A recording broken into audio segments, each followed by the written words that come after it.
Hey guys, tonight we drift back through time into warm dusk winds and ancient cloth markets where the scent of heated dye pits and millet beer floats lazily on the breeze. You're standing at the edge of a city that hasn't existed on any modern map for 600 years. The ground is soft under your sandals, woven with footprints and dropped threads, and somewhere close a loom creaks into motion like an old friend clearing its throat. This isn't just any city. You're in a golden triangle of weaving tradition deep in medieval West Africa. The night hums with quiet life. Children chase each other around towering bundles of cloth dyed midnight blue. Elders sit under mud brick archways, their mouths stained red from cola nuts, telling stories of threads that could cure fevers or curse enemies. You've wandered into a world where textiles weren't decoration, they were declarations. A single sash might say, "I survived a battle," or "My grandmother talks to spirits," or even "I own every goat in the village, and yes, I'm single." Of course, if you were actually here in real life, you probably wouldn't survive long. Between scorpions nesting in loom frames, stray curses embedded in ceremonial cloth, and the local belief that outsiders who touch royal thread might turn into frogs, yeah, you'd be better off as a respectful ghost. So before you get comfortable, take a moment to like the video and subscribe, but only if you genuinely enjoy what I do here. And hey, drop a comment with where you're watching from and what time it is. I love seeing the Global Bedtime Club in action. Now dim the lights, maybe turn on a fan for that soft background hum, and let's ease into tonight's journey together. You walk forward through narrow alleys whose mud walls pulse with ochre heat. Lanterns made from calabash halves swing gently overhead. Somewhere to your left, a woman is singing to her shuttle a lullaby passed down mother to daughter, known only by families born to the loom. It's not for tourists. But you're not quite a tourist. Tonight, are you? You pass a wide courtyard and the first loom appears. It's massive, horizontal, low to the ground, with sticks and beams made from polished baobab wood, rich and dark as roasted cocoa. On the mat beside it sits a weaver, shirtless, calm, aged beyond years. His hands move with impossible speed. With every beat of the foot pedal and flick of the shuttle, the cloth grows longer, striped, rhythmic, alive. It's kente, maybe, or bogolanfini, or something no longer remembered by name but still folded neatly in ancestral memory. Historians still argue whether weaving in medieval West Africa was strictly male or whether the craft flowed freely across gender lines, depending on region, clan, and season. You've already seen women buying indigo dye in the square, and children helping spin thread with such finesse that you wonder if their fingers have always known this. Mainstream textbooks might have you believe that medieval Africa was mostly oral. No written language, no records, no structure. But these looms say otherwise. In a land where ink was rare and paper impractical, weaving became the ledger. A man's life might be worn as a sash. A treaty between villages might be knotted into fringe. Every pattern, geometric, angular, mesmerizing, meant something. Still does, if you know how to read it. Here's something that doesn't make the museum placards: weaving here wasn't just textile art. It was spatial philosophy. The widths, the pauses, the densities, they matched musical rhythms and land divisions. You're literally watching a cultural GPS system woven in real time. One thread might signal loyalty to a lineage, another a tribute to a river that gave good millet harvest. You sit down quietly, not wanting to disturb the weaver. He doesn't look up, but he knows you're there. In fact, this entire place seems to know you're there. The air grows thicker, full of aloe smoke from a nearby brazier. A calico cat with half an ear missing brushes against your ankle and then vanishes. Just ahead, another structure glows faintly with torchlight. It's the dye house, a space thick with vats the size of bathtubs, each bubbling like a cauldron. You don't enter not yet. Tonight we'll walk slowly.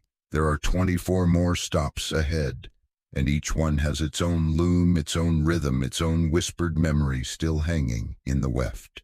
You press your hand to the earth and feel it a gentle humming, maybe from the distant looms, maybe from something deeper. The cloth remembers. You duck under a low mud archway and find yourself face to face with chaos in the most beautiful way. This is the dyer's market, and your nose is assaulted instantly by a cacophony of smells: ash, fermented leaves, sun-baked clay, and something sharp and sour that might be fermented goat urine. Don't flinch. It's not all bad. Somewhere behind you, someone's roasting shea nuts, and the air's flirting with a hint of sweetness. You step carefully. The ground here is uneven and glossy with puddles of dye runoff. All around, towering gourds and leather sacks bulge with raw ingredients: crushed indigo cakes, powdered bark, dried hibiscus petals, and strange seed pods with names only remembered in song. A boy with a green turban nods as you pass, dragging a bucket half his size that sloshes with something dark and inky. This is where your thread begins, not with weaving, but with color. West African weaving wasn't just about patterns, it was about drama, and nothing brought drama quite like indigo. You watch as a woman dips a tangled skein of cotton into a clay vat, then pulls it out green at first, then blue as it hits the air, blooming like magic. You swear you see steam, but it might just be dye ghosts rising from centuries of labor. Historians still argue whether this particular fermentation technique was indigenous or influenced by trans-Saharan alchemists. Either way, it's brilliant, organic, sustainable, and terrifying if you do it wrong. One wrong ratio of urine to ash and your cloth ends up smelling like a regretful goat. Or worse, it disintegrates completely. You shiver. Better leave it to the professionals. You crouch beside one of the vats, the rim caked with years of overflow, and watch a woman work. Her hands are stained black-blue to the wrists, and her arms are corded with muscle. She moves with the practiced ease of someone who's dyed the same shade 1,000 times and knows that no two batches will ever come out quite the same. She hums under her breath a melody that sounds like a riddle. Nearby, 2 apprentices argue over a handful of crushed cola nuts. Not for eating those, are for fixing the dye, anchoring it to the thread, so that it survives sun sweat and storytelling. They're debating whether double soaking makes the blue deeper or just a waste of good nuts. You don't get involved. You're still figuring out what part of a tree becomes red dye and why some people whisper to their pots before adding mordants. Then you see it. A man at the far edge of the market holds a bundle of freshly dyed thread. He tosses it up, lets the breeze catch it, and the strands dance like ribbons possessed.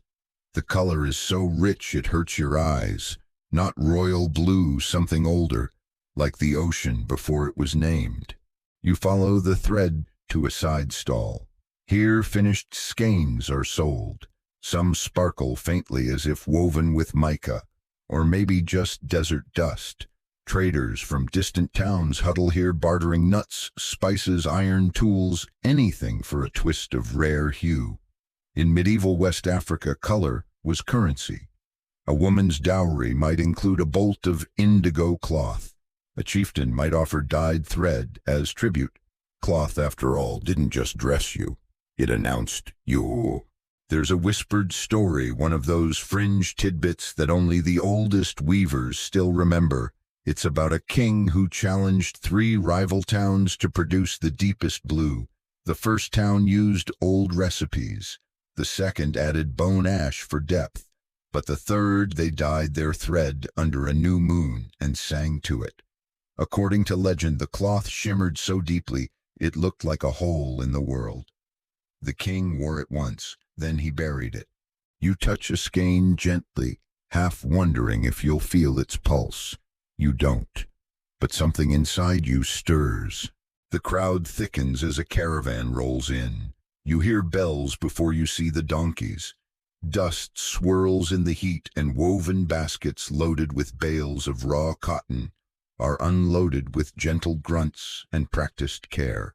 Merchants wearing layered robes of mud-dyed cloth shout greetings in half a dozen languages.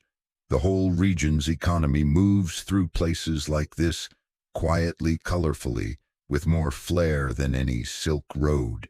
You pause as someone bumps you, an old woman balancing 3 dyed bundles on her head, her forehead painted with a streak of white clay. She mutters something in a dialect you don't know but understand anyway. Watch where you're stepping. That blue cost more than your life. Fair enough. You retreat to a shady corner where strips of drying cloth flutter like flags. Indigo, yes, but also browns from tree bark, reds from camwood, yellows from cola nut rinds. Some designs are block printed using carved wood stamps. Others are brushed on freehand swirls, dots, runes, suns. Every cloth tells a different story. Every drop of dye a decision. One cloth catches your eye. It's older, frayed, faded, nearly gray with age. But it's mounted reverently high on the wall. You squint. The pattern repeats in precise intervals, circle, bird, broken line, then a symbol like an eye. It's clearly a message, but one you don't yet have the key to. Not yet. You leave the dye market, reluctantly trailing the scent of crushed leaves and ancient earth. Behind you, a child giggles as her fingers come out blue and dripping from the vat. Her mother slaps her gently with a sandal and laughs. As you step into the next street, your thread is ready, dyed, dried, and humming softly in your satchel. Now it's time to weave. You follow the sound of rattling gourds and low melodic chanting like rain, trying to remember a tune. The alley opens into a courtyard where weaving doesn't begin with thread, but with rhythm, ritual, and an unusually talkative calabash. Yes, really. You're standing at the threshold of a weaver's initiation ceremony, old, half-secret, and lucky for you, mostly ignored by the apprentices who are too busy tripping over their own excitement to notice a ghost like you hovering at the edge. The courtyard is packed with families, elders, and an impressive number of chickens who seem to consider themselves VIP guests. At the center lies a half-buried loom surrounded by carved tools and instruments, rattles, drums, and most importantly, a calabash painted with swirling patterns and tied with beads. It rests in a woven cradle like a baby, and for tonight, it's the teacher. Historians still argue whether these talking calabashes were symbolic or functional, but in this moment, as the drumbeat quiets and the air holds its breath, the old woman holding it begins to shake it slowly. The rattle is surprisingly gentle, like a whisper beneath the skin. Then she speaks not to the crowd, but to the apprentice kneeling before her. Her voice is low, measured somewhere between lullaby and warning. The thread forgets nothing. That's the first lesson. The apprentice repeats it, wide-eyed, palms pressed to dusty earth. His loom journey begins not with weaving, but with listening. And you sit cross-legged behind a basket of shea pods and try not to blink too loudly. Weaving in medieval West Africa was never just a skill. It was a passage, an agreement, a kind of slow-motion spell cast over years. Apprentices often started around age 7. By 12, they could spin threads smoother than river stones. By 15, they'd whisper their own songs to the shuttle. But first, they had to meet the calabash. And here's your quirky tidbit of the night. It was believed that every calabash used in these rituals had to be grown listening, meaning the gourd was planted near looms and tended in silence for years, soaking up the vibrations of weaving stories and sleep murmurs until it was wise enough to teach. A gourd that grew too fast or heard too much arguing, rejected, or turned into a soup bowl. No shade, but not exactly a promotion. As the ceremony continues, elders pass around cola nuts, clapping them between their hands, and spitting crimson flecks on the ground. Each gesture seals a part of the vow. The apprentice is handed a spindle plain, uncarved, heavier than it looks. He holds it the wrong way at first. Everyone laughs gently. Then someone strikes a drum 3 times. From that moment forward, he's no longer just a boy. He's a thread holder. His life will be measured not by years, but by patterns, how he shapes them, how he honors them, how he passes them on. You glance around. The calabash is resting now. Its rattles still, but it seems pleased. Maybe you are too. The elders begin to share stories, some out loud, some through gesture and cloth. One leans over to a younger weaver and gestures to the sky, then folds a nearby shawl to mimic stars aligning. He's explaining the weave of the night road, a pattern believed to mirror the Milky Way, and used only in mourning cloths or when asking ancestors for guidance. You reach out, brushing your fingers against a nearby strip of half-woven textile. The warp is tight, stretched with care. The weft dances in rhythm but pauses every few inches. Not a mistake, a breath. The older weavers say you can always tell a nervous beginner by how often their patterns forget to breathe.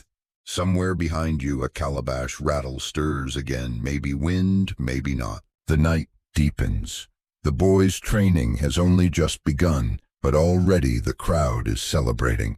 A clay pot of fermented millet beer is passed around. Someone unpacks a thumb piano and starts plucking notes so delicate you feel them behind your eyes. You ask yourself, why all this ceremony for weaving? But in this world, cloth isn't just made, it's born. A child wrapped in hand-woven cloth is said to sleep better. A hunter wearing protective weave won't lose his way. Even war banners must be blessed or they'll curl in shame mid-battle. And remember to damage a sacred cloth on purpose that could get you cursed, or laughed out of the village, which honestly might be worse. The final moment of initiation is near. The apprentice is handed a loop of red thread tied at both ends. One by one, elders touch it to their foreheads, their looms, the earth. It's the thread of memory meant to guide the young weaver's fingers when the patterns get hard, or when grief knots the mind too tightly. It's never to be cut, only unraveled carefully. A quiet descends again. Somewhere a hyena calls in the distance. You know this night will be remembered, not in books, not on paper, but in hands and in cloth and in dreams passed down through weft and whisper. The fire crackles low. The apprentice leans against his first loom, eyes drooping. He'll start real weaving tomorrow. Tonight was for binding between teacher and thread soul and loom past and future. You stretch your legs and step back into the shadows, careful not to disturb the calabash as you go. It rattles once more, just for you. You wake to the sound of a spindle spinning, soft, repetitive, hypnotic. The sun hasn't quite risen yet, but the courtyard is already alive. Chickens mutter their dissatisfaction about everything. A goat is licking the dye off someone's sandal. And there, beneath a shelter of woven reeds, sits your apprentice again, cradling the same spindle he was given the night before. Only now it's talking. Not literally, not like a gossiping mask or a wisecracking genie, but the way it hums as it spins, the way it shivers slightly. With every twist of the fingers, it might as well be whispering. Slower, faster, looser. No, not like that. It's got opinions, this spindle. And the apprentice is listening. In medieval West African weaving culture, tools weren't inert objects. They were extensions of the self. A spindle wasn't just for spinning, it was a companion. A loom wasn't furniture, it was a household deity with moods and preferences. And woe to the weaver who ignored them. You sit cross-legged a few feet away, careful not to break the mood. The spindle spins in one direction, then back again, teasing raw cotton into thread so fine it could float. The boy's fingers work instinctively now. You get the sense he dreamed this motion last night, rehearsed it somewhere between the calabash and the stars. Historians still argue whether these tools were standardized or bespoke. Some claim West African spindles were mass-produced, easily swapped. Others insist that every serious weaver carved their own from specific trees under specific moons, blessed with specific oils. One surviving spindle housed in a dusty museum has a carved base that looks suspiciously like a crocodile skull. Scholars debate whether that was decorative or a warning. Today your boy's spindle is ordinary, slim, worn smooth from generations of hands, but the reverence in his gaze makes it holy. Suddenly an older woman steps into the courtyard. Her name is Ma Dogo, though no one ever calls her that to her face. She's the unofficial spindle whisperer around here. She picks up a lump of tangled thread, pinches it once, and untangles it with a flick. Then she grabs the apprentice's spindle and examines it like it's a suspect in a robbery. "This thing's dry," she says, squinting. "You want your thread to break every hour." The boy stammers. She sighs, produces a small gourd of oil from nowhere, baobab, thick and golden, and rubs a dab onto the spindle with a practiced thumb. Instantly, the spinning improves. The hum deepens. Even you feel it. "Now it can listen," she mutters and vanishes into her morning like a blessing disguised as a threat. And here's your fringe fact for the day. Some weavers swore that too much oil attracted wandering spirits, especially those jealous of fine craftsmanship, which is why many workshops used smoke-burning cedar cola bark or even crushed cowrie shells to confuse anything that might be watching. The smoke, they said, made the spirits sneeze and forget why they'd come. By now, your apprentice is getting cocky. His thread is stronger, finer. He hums to the spindle as he spins, mimicking the elders. It's off-key, but earnest. Behind him, a young girl sits with a smaller spindle. Her practice is quieter, more precise. You notice she's spinning red-dyed thread from a bag of loose fibers. The color pops against her dark fingers. It's camwood, most likely a pigment so rich it stains tool skin and anything that stays still long enough.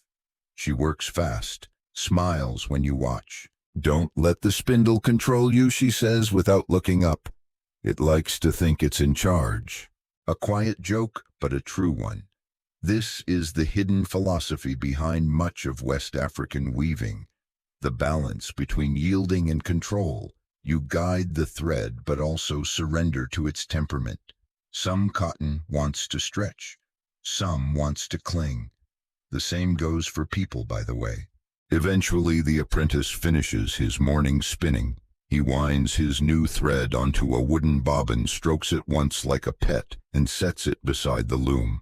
It's not weaving time yet. First, he must speak with the spirits of the workshop. Not out loud, that would be weird, but through gesture, sweeping the loom, clean, tapping the frame 3 times, placing a sprig of sage beside the base.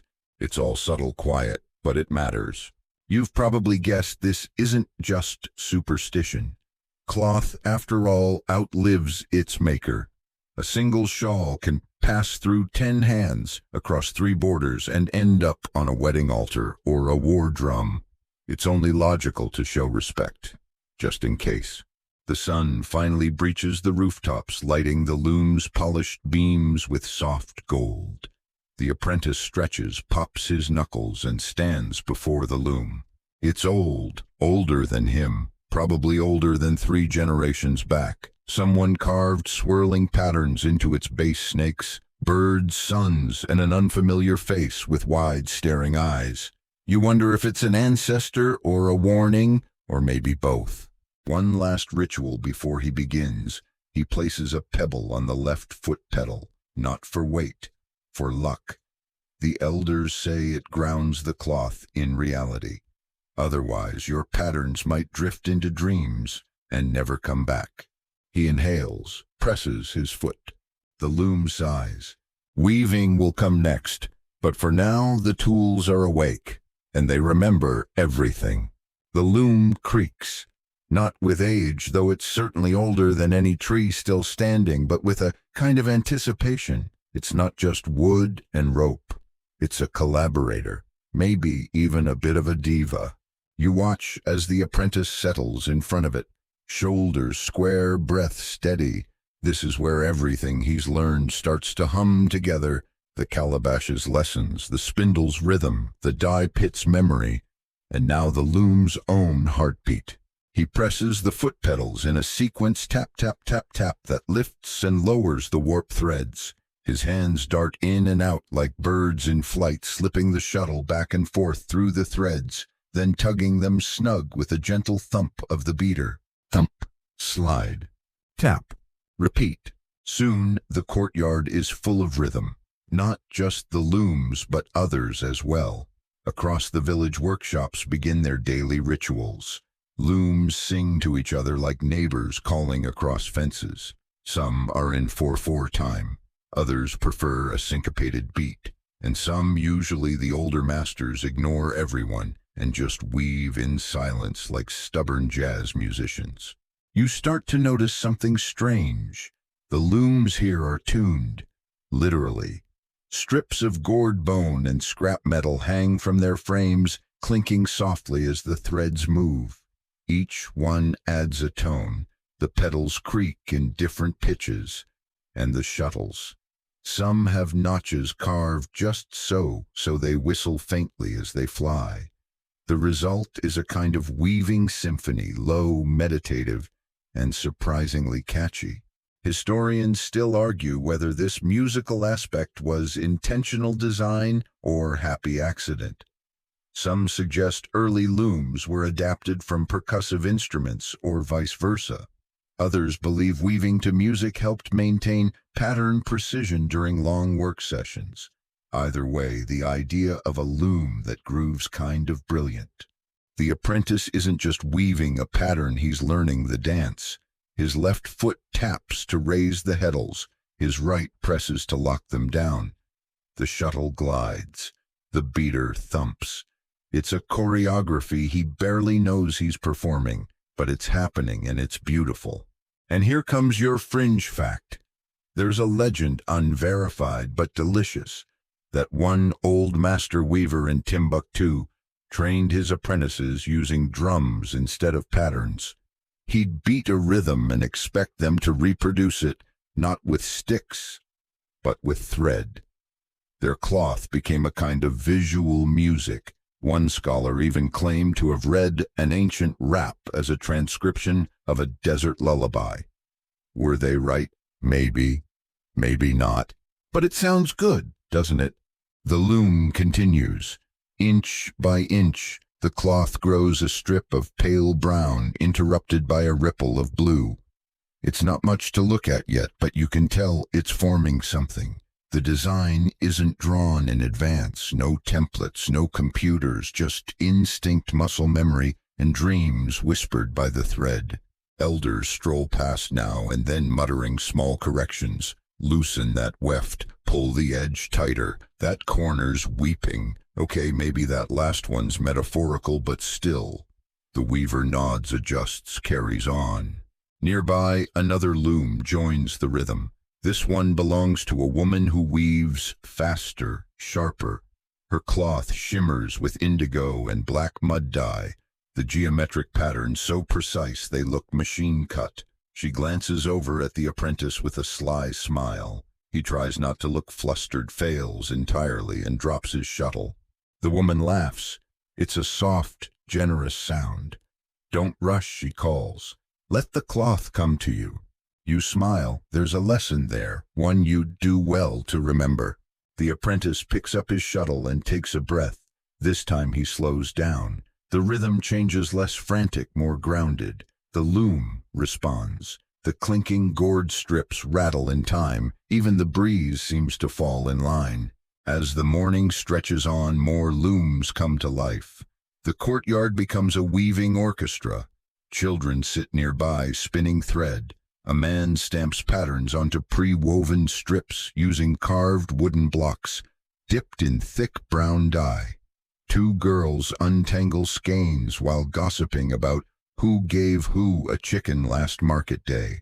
The answer matters greatly. You lean back against a mud brick wall and close your eyes for a moment. The sound of looms surrounds you.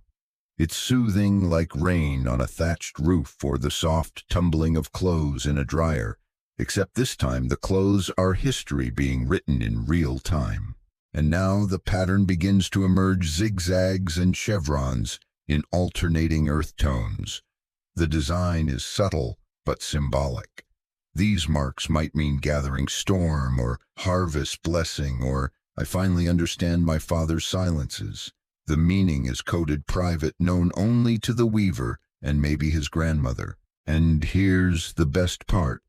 The cloth, when finished, will be examined by the community like a poem.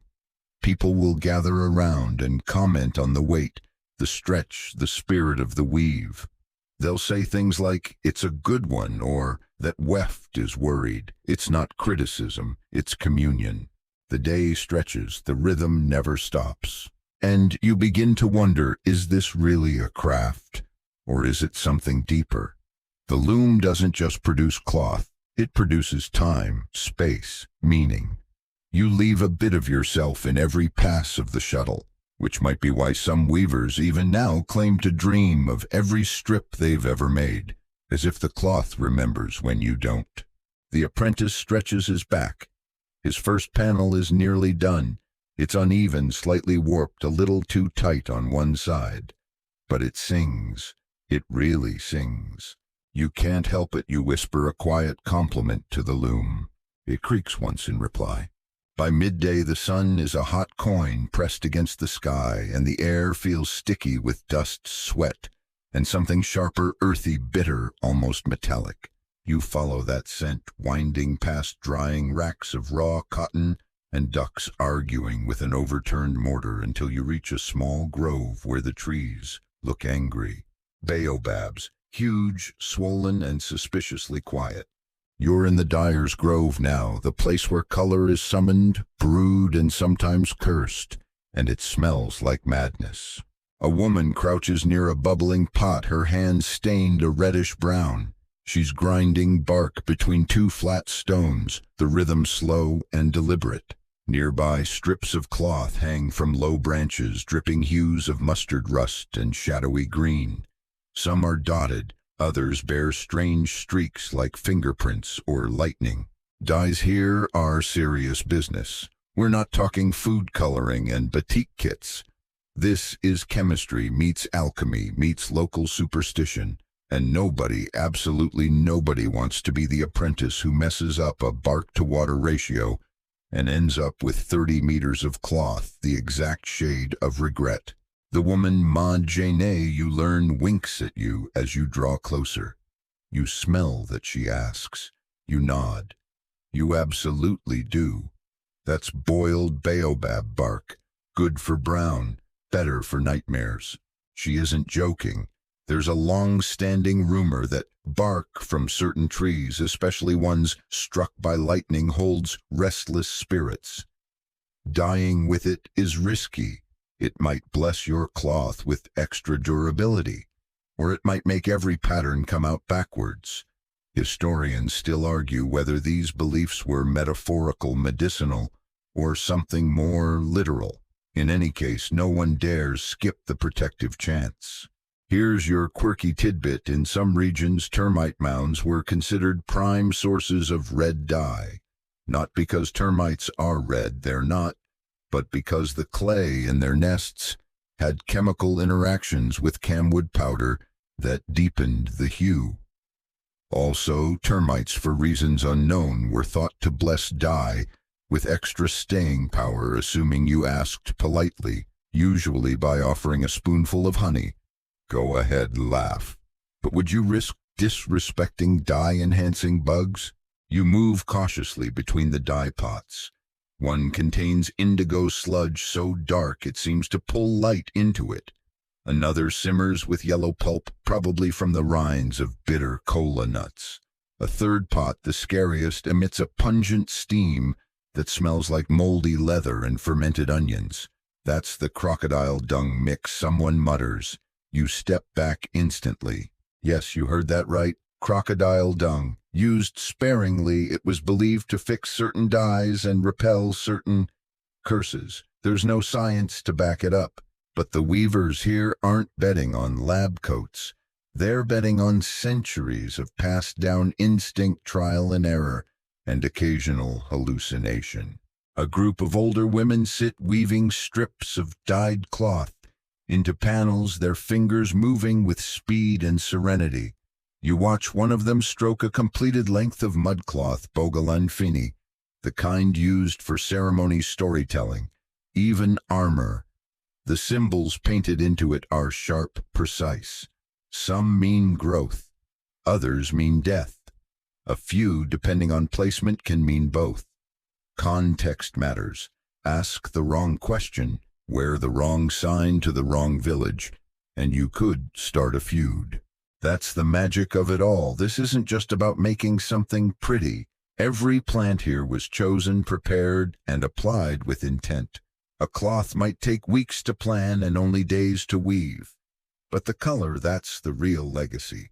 Suddenly someone calls your name, not your real one, the one you haven't heard in dreams since childhood. You freeze. But it's just an old man crouched by a fire chuckling to himself.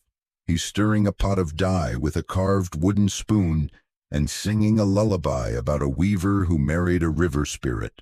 In the story, she dyed her wedding dress with crushed shells and morning dew.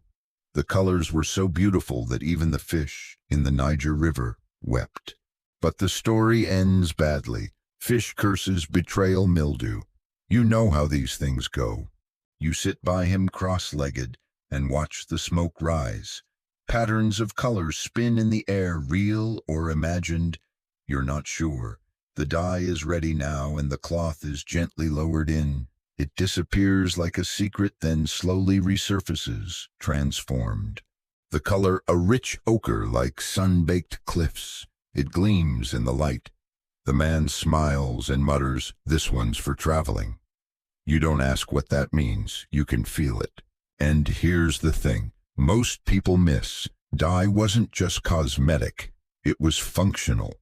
Certain herbs used in dyeing doubled as insect repellents, spiritual cleansers, or fever reducers. A yellow cloth might also be a warning to bad spirits or bad marriages. Some wraps were even designed to signal fertility, grief, or political allegiance. Wearing blue on the wrong day, bold move, or suicidal. You rise, careful not to trip on a vine of dried indigo. The apprentice is here now too, his first strip of cloth ready for color. He dips it nervously. The dye sizzles, the cloth darkens. He pulls it free, and for a moment it glows green. Then, with a breath of hot air, it shifts. Blue, deep, electric, alive. The women nod in approval. No one claps, no one shouts. That's not how it works. But there's a quiet respect in their eyes. The cloth is good. The color is true. And that's all that needs to be said. You step back toward the loom house, fingers still tingling with dye air. You've seen weaving. You've seen rhythm. Now you've seen madness and beauty in equal parts, bubbling in clay pots beneath trees that never forget. The wind shifts. Somewhere nearby, a termite mound hums. You pretend not to notice. Night falls like cloth over the shoulders of the village, soft, warm, threaded with stars. And as the sky darkens, something curious happens. The looms go quiet, the dye pits cool, and a new kind of weaving begins, not with thread, but with constellations. You follow your apprentice along a winding footpath that leads beyond the homes and into an open field where the grass is low and the air smells of crushed mint and dust. He carries nothing but a folded strip of half-finished cloth under one arm and a slingshot in his waistband just in case of snakes. You're not sure if it's for protection or target practice. You don't ask. This is stargazing territory, not the kind with telescopes and coordinates, but the kind woven into blood, memory, and looms. You both sit on the earth. The cloth is laid out like an offering, and up above a sky full of untranslatable messages, not stars, stories, not light. Loom marks. Do you see that one, the apprentice says, pointing to a crooked arc? That's the weaver's jaw. If it rises before the third drumbeat, your thread will snap all day. He says it with the confidence of someone who believes it completely. And honestly, you believe it too. Medieval West African weavers didn't just work under the stars, they wove with them. Certain patterns mirrored celestial formations. Cloth wasn't just worn, it was scheduled. You planted your cotton, spun your thread, and dyed your cloth according to what the stars told you. It was part agriculture, part astronomy, part ancestral group chat. Historians still argue whether these star patterns were formal calendrical systems or something more personal, local maps made visible in the sky. One theory suggests that zigzag border motifs corresponded with Venus's visibility cycle. Another posits that checkerboard cloths were based on lunar phases. There's even a half-joking legend of a weaver who refused to start a robe unless Mars was blinking. Tonight, the stars are steady and very, very bright. The apprentice pulls a strip of cloth from his satchel, a narrow band with a strange, jagged pattern down the center.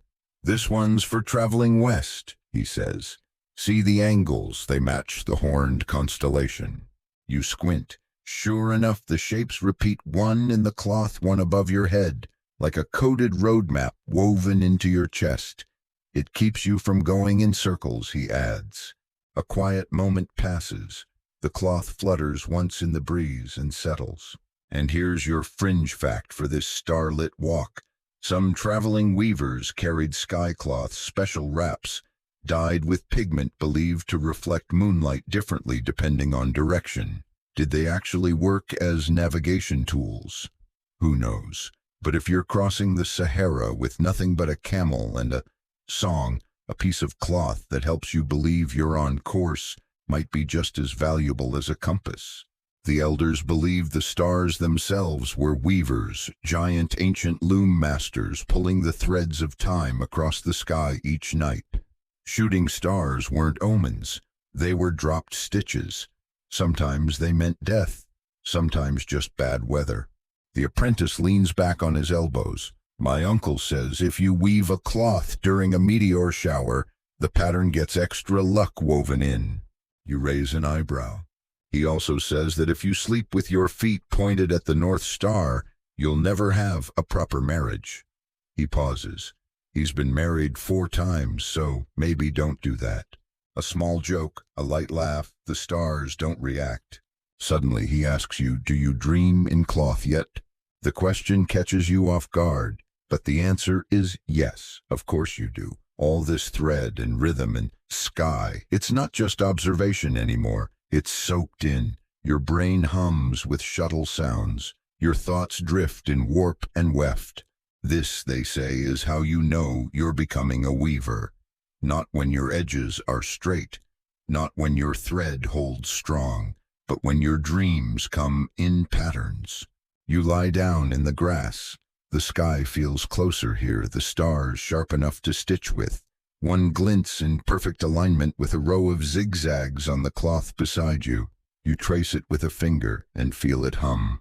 Maybe the constellations didn't inspire the patterns. Maybe the patterns came first. Maybe the sky is just catching up. Back in the village, the drums start soft and slow, a reminder that sleep comes soon. But here in this field of whispers, you stay a little longer. The apprentice folds the cloth back into his satchel and stands. Tomorrow we make the pattern speak. You nod. It already has. The two of you walk back under the starlight, each step padded by dust and echoed by silence. The path winds between houses shaped like old songs, and the moon casts cloth-shaped shadows across the clay walls. The loom will be waiting. The sky will be watching. And your dreams tonight woven tight. Dawn returns with a yawn and a shrug. Light seeps through the thatched roofs like warm milk, and the village stirs, goats grumble, firewood crackles and looms. stretch their joints like dancers about to take the floor. You're back in the loom house. The apprentice is already there, but today feels different. He's not alone. A small crowd of elders, aunties, and several uninterested chickens have gathered around, all waiting to see if he's ready for the next step, speaking through cloth. Not literally, he's not about to start doing loom TED Talks, but this is the moment where his weaving becomes language, where a pattern says something specific, not just look at this nice zigzag, but I've been initiated, or I want peace, or my family survived the bad year, and you can't fake it. Weavers who fake messages usually find their cloth unraveling mysteriously in the middle of the night. Or worse, they're laughed at in public. Same thing, really. He sits at the loom, breathing slow. His hands hover over the threads, and then he begins. The pattern emerges slowly, a wide stripe, then a narrow one. 3 lines like claw marks, a sudden break, then a twist. You blink. It's not just decoration, it's a sentence. The cloth is talking. You lean closer. What is it saying? Historians still argue whether the weaver's code was formalized or passed down through families like a whispered language. Some textiles are known to convey specific phrases. Others vary wildly by region. In one town, a diamond might mean wealth. In another, it might mean death. Context, thread thickness, and even the day of the week mattered. Today, your apprentice weaves a story that goes like this. The rains came late, the millet struggled, but the goats fattened anyway. We danced anyway. We always do. It's all in the spacing, the tension, the little tucked-in knots that most eyes would miss, but the elders see it. One of them, an old woman with a jaw like a drumhead, and eyes that could read smoke, nods slowly. It's honest, she says. High praise. You begin to notice other cloths around the room. One on the wall bears vertical lines that shimmer in indigo. A funeral cloth, not for mourning but for safe passage, said to help the soul find the stars quicker. Another hangs near the door, a narrow strip with alternating red and black blocks. A warning, don't enter if you carry lies. You're told there was once a dispute between villages that nearly turned violent until one weaver made a robe combining the symbols of both clans and gifted it to the leaders.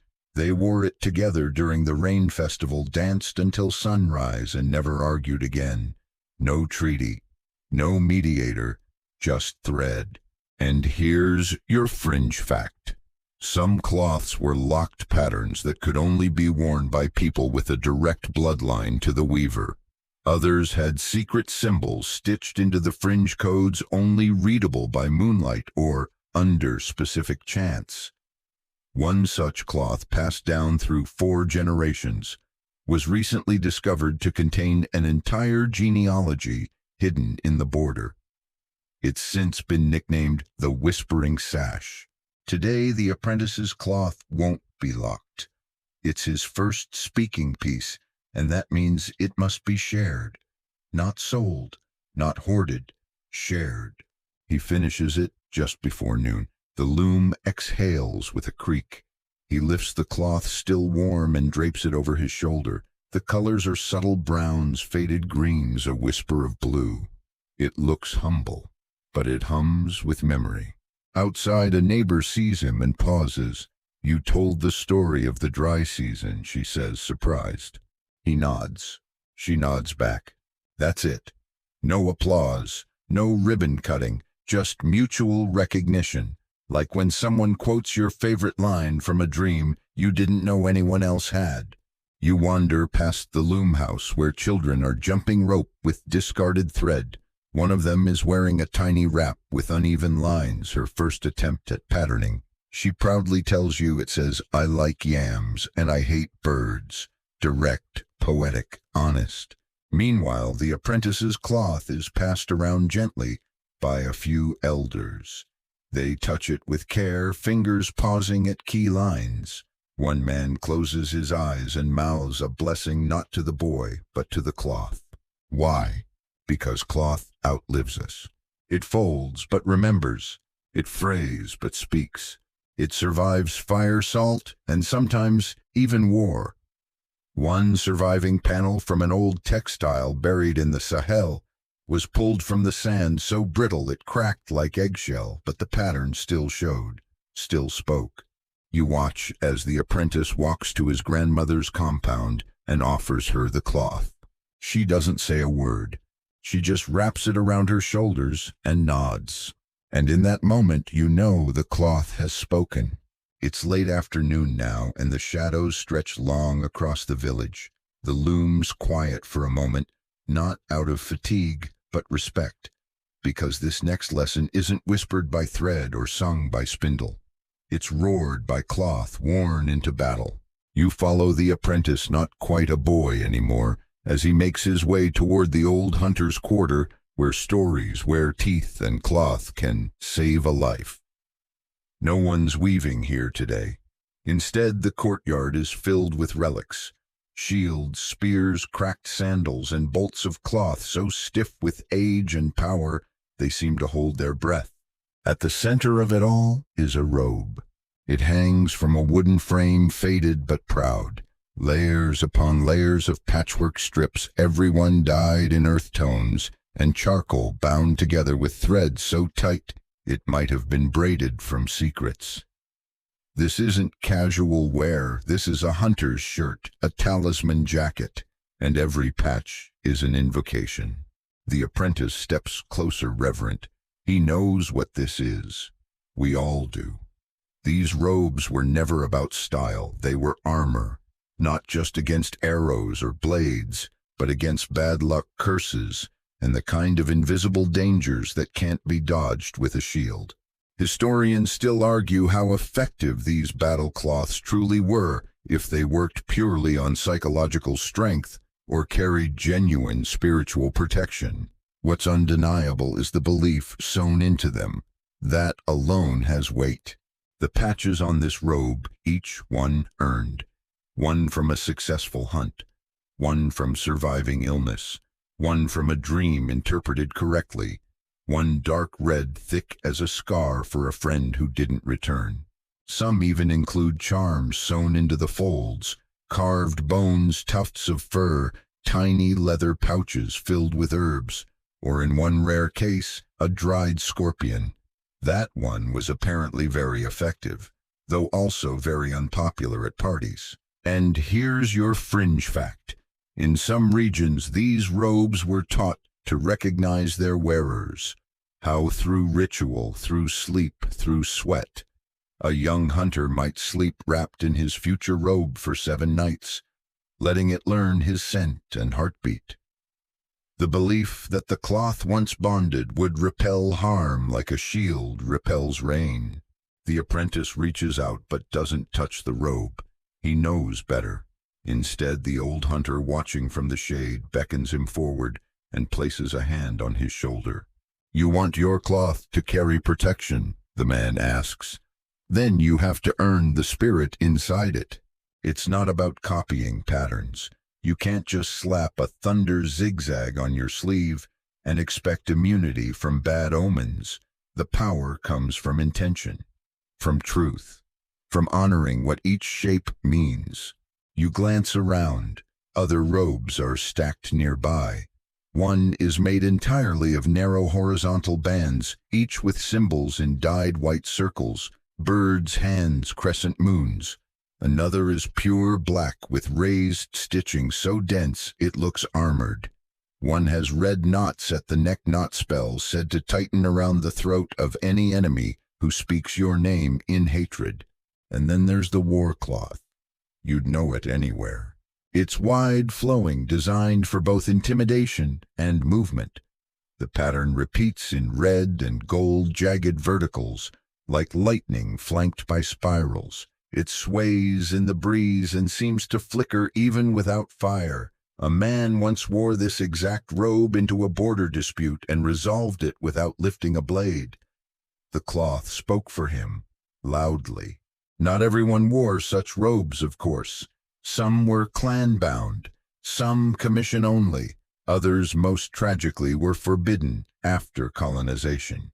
European officials threatened by anything they couldn't understand, or tax outlawed ceremonial battle cloths in several regions. They were labeled pagan. Many were burned, others hidden, a few stuffed into museum drawers with badly misspelled labels.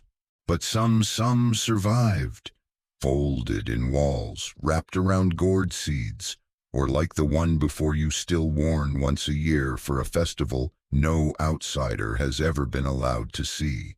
Your apprentice turns to the old hunter. "Can a weaver wear a war robe?" he asks. The man smiles. "If your cloth protects a heart, not a spear, then yes." That sticks with you, because in truth, every cloth is a kind of armor, for pride, for memory, for grief. Even wedding cloths serve this purpose, wrapping the couple in a story that says, "We're protected now." Also, please don't curse us before dessert. You sit for a while beside a strip of cloth covered in faded symbols. You run your fingers across them. One feels like a fish scale, one like a thunder cloud, one like a tear. The apprentice is already sketching his own version in the dust. It's not perfect, the spiral's a little wonky, but it holds something true. A protection cloth doesn't have to be for war. Sometimes it just has to get you through a hard season. You rise with him, letting the dust settle behind you. Tomorrow he'll start a new pattern, not for battle, but for strength. The next morning is slower, soft, with fog and the hush of anticipation. The apprentice sits in front of the loom again, but today no thread moves. Not yet. His hands rest on his lap. His eyes are closed. He's not weaving cloth, he's weaving memory. Because today is Oath Day.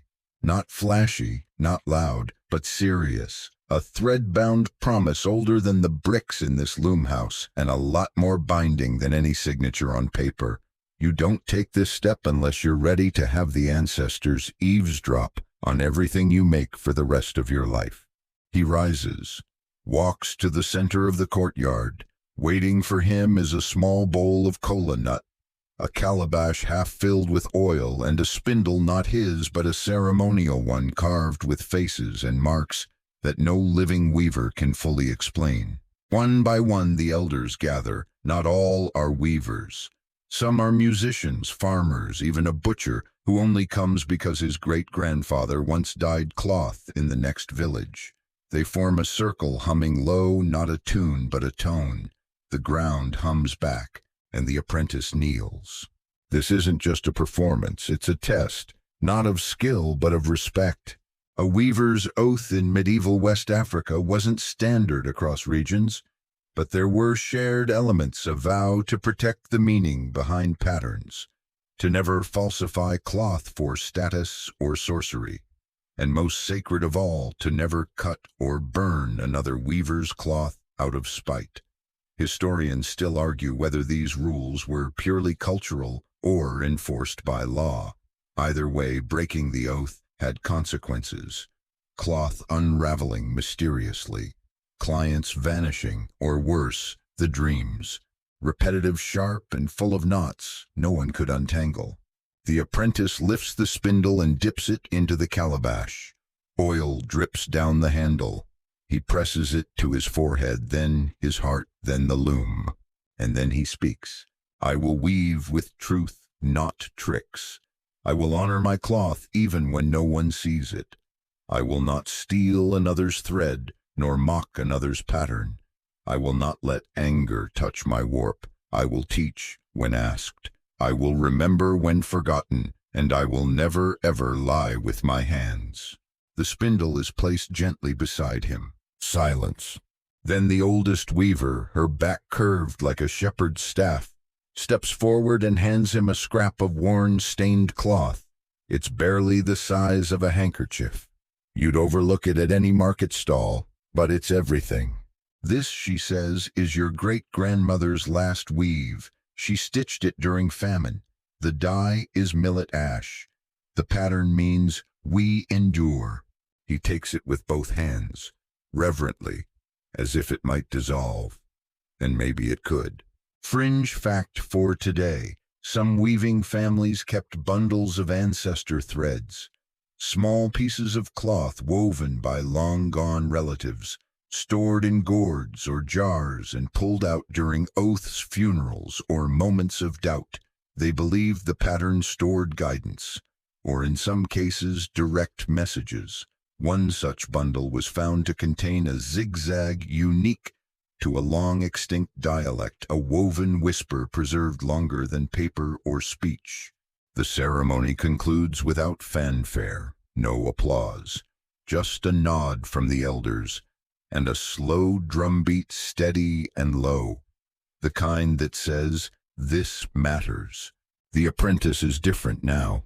You see it in how he walks back to the loom, not faster but steadier, like the earth beneath him has agreed to listen. You sit with him as he begins to thread the warp. He hums not from habit but from memory. The cloth he begins today is nothing flashy, two colors, plain shapes, but it carries weight. A post-oath weave, a promise in fiber. You think back to the spindle, the calabash, the scrap of ash-dyed cloth. This isn't religion, it's craft. But the lines blur. After all, what's more sacred than something made slowly, honestly, with your whole body, and no shortcuts? One child sits nearby, watching intently. The apprentice glances over, then gestures for them to come closer. "Hold this," he says, handing them a spare spindle. "It's not part of the oath, but it is part of the truth." The loom clicks into motion again. The pattern grows, and the promise holds. By now you've seen cloth spun, dyed, woven, and sworn into being, but you haven't seen it walk. That changes today. Because today is market day, and royalty doesn't enter with a trumpet. It enters, wrapped in 17 meters of shimmering fabric, carried like a breeze, and trailed by cousins whose entire job is to prevent anyone's bare foot from stepping on the royal hem. The air is hot.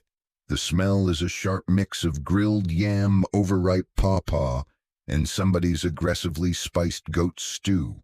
Market stalls explode in color heaps of red peppers, bowls of shea butter, bundles of dried herbs tied with string, but none of it compares to the cloth. Everywhere you turn, someone is wearing a story. Women walk by with wrappers that say, "Widow but thriving." Elders nod from shady benches in wraps that murmur, "I built this place." Young lovers flaunt matching patterns, a little on the nose but sweet. And then there's the king. He arrives on foot, which is symbolic. His cloth, not so much. That thing is luxury embodied. Gold-dyed thread, embroidered talismans, a pattern so complex you'd need a week just to decode the first row. And he doesn't just wear it, he commands it. With every step it flows around him like water too dignified to splash. You hear someone whisper, "He never wears the same cloth twice." And it's true. Some kings commissioned a new ensemble for every appearance. Not out of vanity, though, let's not pretend there's no ego involved, but because each cloth was part of a larger dialogue. I am in mourning. We welcome trade. I've survived an assassination attempt, but will not be discussing it today. Thank you. Historians still argue whether this one cloth per event rule was enforced or optional. Either way, there were court officials whose sole task was to keep track of the king's textiles, what he wore when, and what the cloth meant. These fashion ministers were serious. Legend says one royal tailor fainted after a prince mixed symbols from two rival towns. He recovered but never stitched again. You wander the outer ring of the market and find a canopy where cloth traders display their best. Not bolts, not bundles, outfits. Pre-wrapped, pinned, adorned, ready to speak before you open your mouth. One is striped with alternating mud browns and yellows, a hunter's leisure wrap. Another is dotted with tiny triangles, each representing a successful birth. The seamstress tells you they're for midwives. And this one, the blue one with 8 panels and silver stitching, that's for kings only. You step back fast. And here's your fringe fact. In some regions, wearing royal symbols without permission wasn't just taboo, it was a crime. Punishments ranged from a public scolding to being sent into the forest with nothing but a gourd of water and a stern warning to reconsider your choices. One man reportedly disguised himself in royal cloth to sneak into a feast. He made it halfway through the yam porridge before being outed by a misplaced stripe. The cloth knew. The cloth always knows. You return to your apprentice, who stands quietly in the corner of the cloth pavilion watching. His own wrap is simple but fresh, newly dyed, neatly stitched, a clean message: I am ready to be seen. A vendor approaches and offers him a piece of rare thread, deep indigo, imported smooth as river glass. He touches it, then shakes his head. Not yet. He'll earn that thread, not buy it. Meanwhile, the king continues his slow promenade through the market. A child tries to touch his hem and is gently redirected by a cousin bodyguard wielding a ceremonial fan. A woman bows, not deep but enough. He nods once and she glows like she just got kissed by the moon. The power of the cloth isn't just in wearing it. It's in what people see when you do. A man in common cotton might be ignored.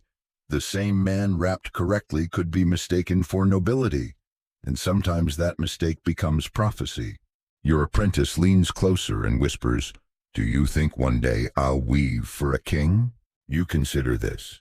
Then look again at his hands, at his cloth, at the steady way he doesn't flinch when the royal procession passes just feet away. Maybe you whisper back, or maybe they'll weave for you. He grins, just a little, and the cloth on his shoulders shifts in the breeze like it knows something he doesn't. Yet, by the time the royal train disappears into the distance and the market begins to wind down, your feet ache and your head is spinning with color. But you're not done yet. Not if you want to understand how a single bolt of cloth could bankrupt a city. You follow your apprentice through a quieter part of the market now, where the serious traders gather. No spices, no gossip, no roasted plantains. Just stacks of cloth wrapped in goatskin, guarded by boys with suspiciously muscular eyebrows and even more suspiciously casual spears. This is the Guild Zone. Welcome to the world of textile capital. You probably didn't think weaving could flip an economy, but here, cloth was gold. Actually, scratch that, sometimes it was more valuable than gold. A king might pay his generals in bundles of indigo-dyed fabric. A dowry might be negotiated not in cattle, but in striped wrappers of precise weave. And merchants, oh, they got clever. Inside a large roundhouse you find rolls of fabric stacked so high they nearly kiss the thatched ceiling. The air is thick with camphor old dust and a very specific kind of tension, the kind you only find where people are about to argue over money. A woman in a crimson head wrap is negotiating with 3 men from across the desert. They've arrived with salt slabs, dyed leather, and bundles of copper. What they want: cloth. Specifically a pattern known as Sun on the River, only woven in one town by 3 families during the 3rd month of the lunar calendar. It's exclusive, which means it's expensive.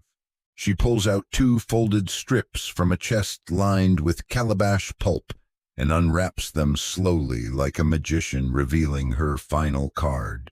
The traders lean in, they squint, they sniff. One even closes his eyes to feel the dye's truth, whatever that means.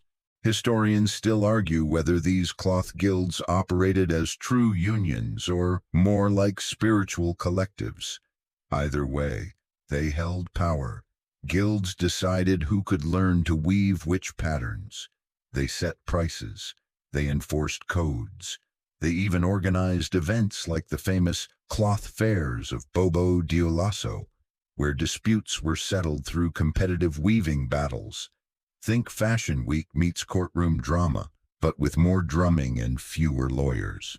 You hear someone say, "She charged double last season." "She can," someone else replies. "Her cloth made that prince cry." Fringe fact for you, there's a documented case from 15th century Mali where a merchant caravan delayed its departure by 3 weeks because a specific bolt of indigo cloth had not yet dried. The buyer refused to leave without it.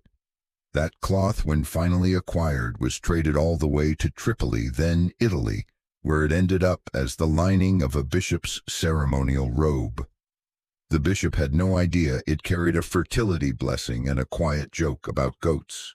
Back in the market, deals are closing. Copper for cloth, salt for shawls. One trader offers a slab of ivory for a rare black-dyed panel. He's turned down. That cloth's already spoken for. Your apprentice watches it all, eyes wide. This is new for him. The weaving, the stories, he knows those. But here he sees the consequences, the stakes. You ever weave something that made someone rich? He asks a nearby elder. The man chuckles. I once wove a cloth that kept someone alive. You raise an eyebrow. He continues. Young man had insulted a neighboring chieftain. War was brewing. I stitched a peace pattern into a wrap and sent it ahead with a trader. The chieftain saw it, recognized the shape, knew it came from me. War canceled. He shrugs. Never got paid for it, though. Outside, the sun begins to lower, casting long shadows across the trade tables. Cloth is folded, measured, recorded in ledgers written on palm leaf slips or memorized by traders with terrifying recall. Each piece is tagged with small shells, knots, or ink marks that only the guilds can decode.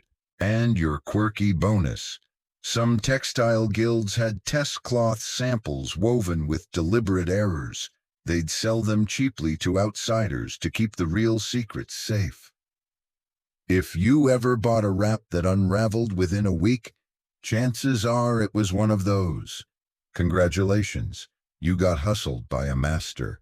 Before you leave, the crimson-wrapped merchant turns to your apprentice. She hands him a narrow band of cloth, white on black, patterned with small repeating eyes. For watching, she says, not selling. He holds it like a riddle. You head home as the wind shifts, carrying the scent of trade routes, old cloth, and freshly settled debts. Behind you, the market exhales. Ahead of you, the loom waits. And in your pocket, a single shell-marked scrap with a price no one will name out loud. You don't follow a road, you follow camels. The trail is wide, dry, and speckled with hoof prints, lost feathers, and the occasional broken gourd. Wind pulls at your cloth. It smells of salt dust and roasted beans from a fire long since extinguished. You're on the caravan path now, the arterial route by which cloth crossed deserts, borders, and centuries. The apprentice walks beside you, a travel bundle slung over his shoulder. He's quiet, focused.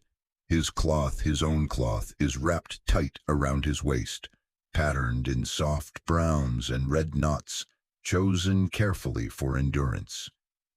You've entered the next chapter of his education. The loom taught his hands, the trade taught his voice, but the road teaches consequence. It's said that in medieval West Africa, cloth traveled farther than people. Woven in a village with no name, worn by a bride on the banks of the Niger, sold in a market, traded again on camelback, it could eventually end up draped across a trader's shoulders in Fez or stitched into a Turkish saddlebag. But first, it passed through places like this. A desert outpost, half village, half camp, buzzing with the rhythm of unpacking.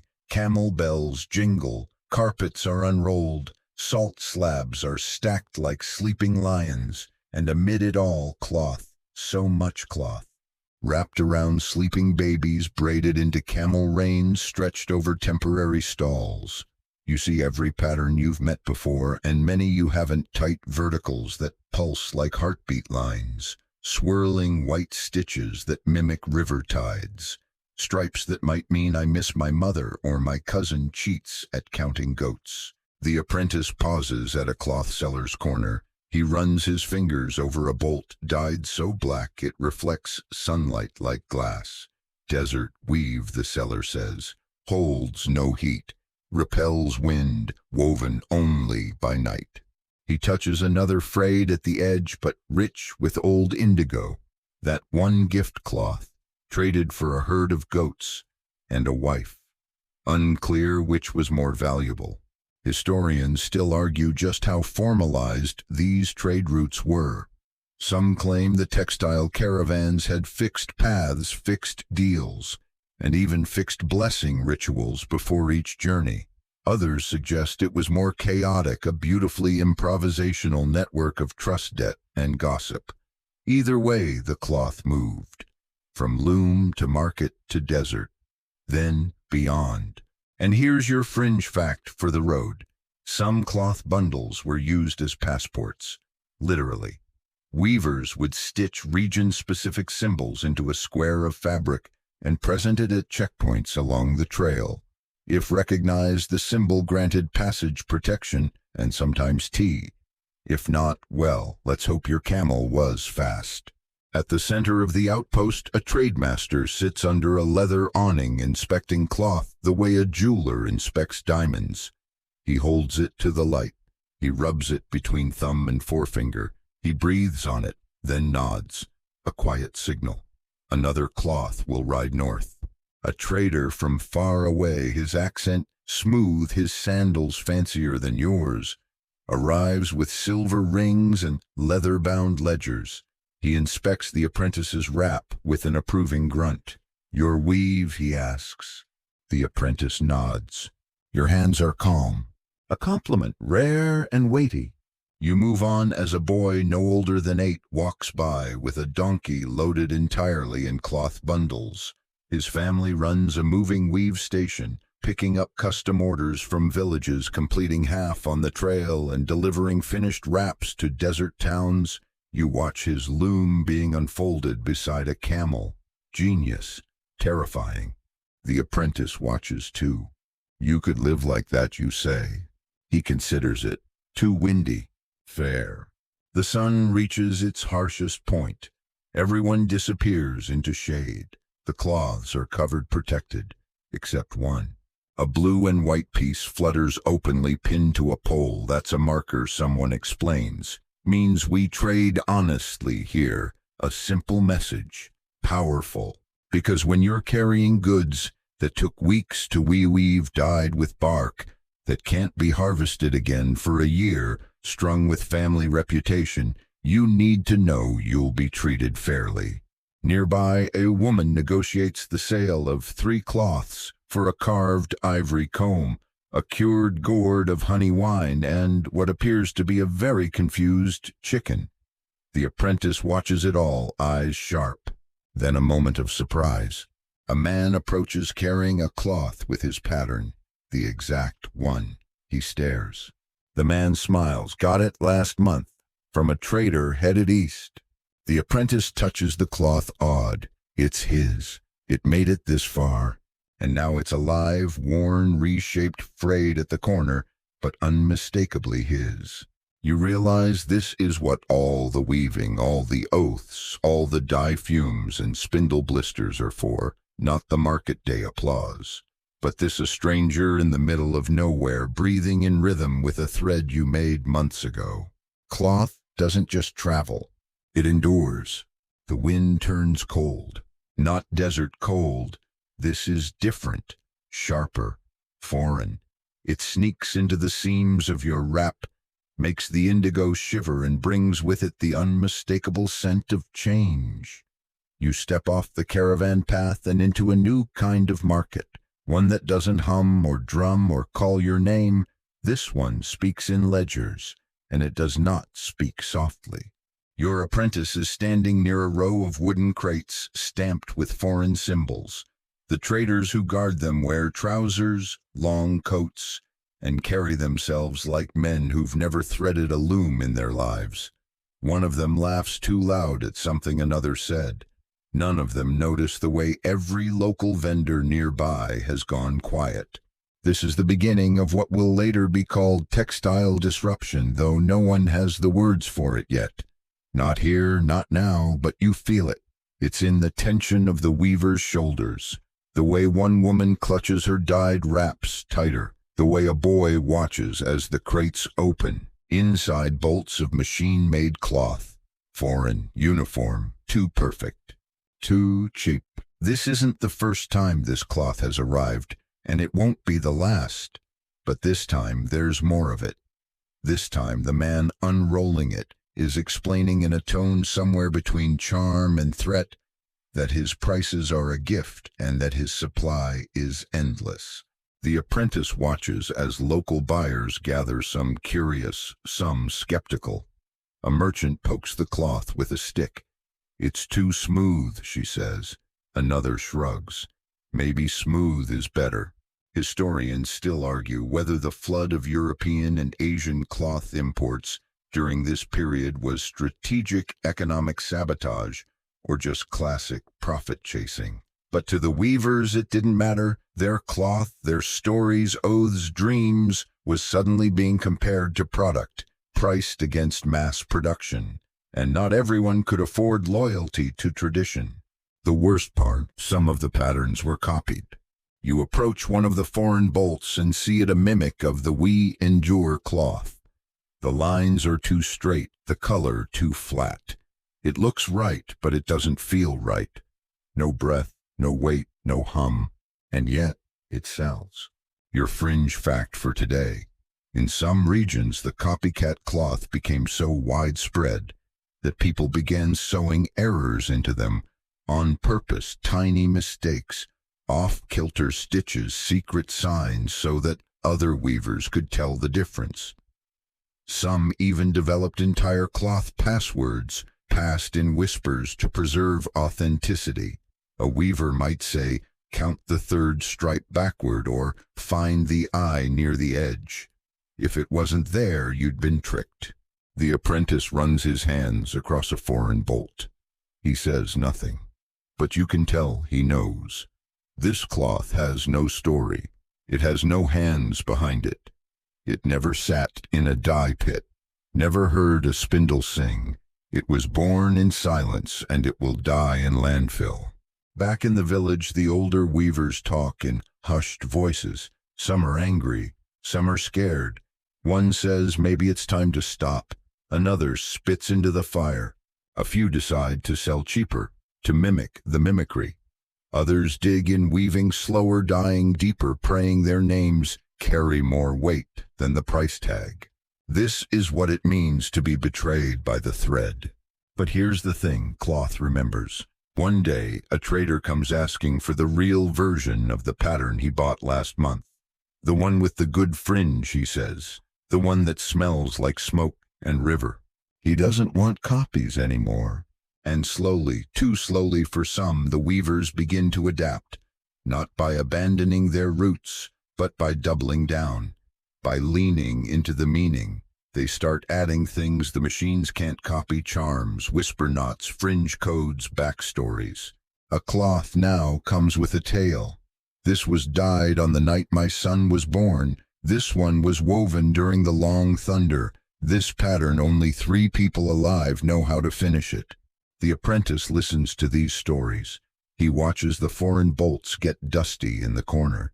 He sees a new kind of cloth begin to rise, not just as clothing, but as resistance. Your final image for tonight: a fire-lit loom. A weaver humming an old tune, eyes steady, thread tight, pattern exact. And the apprentice at his side, whispering the story of we endure as the shuttle flies.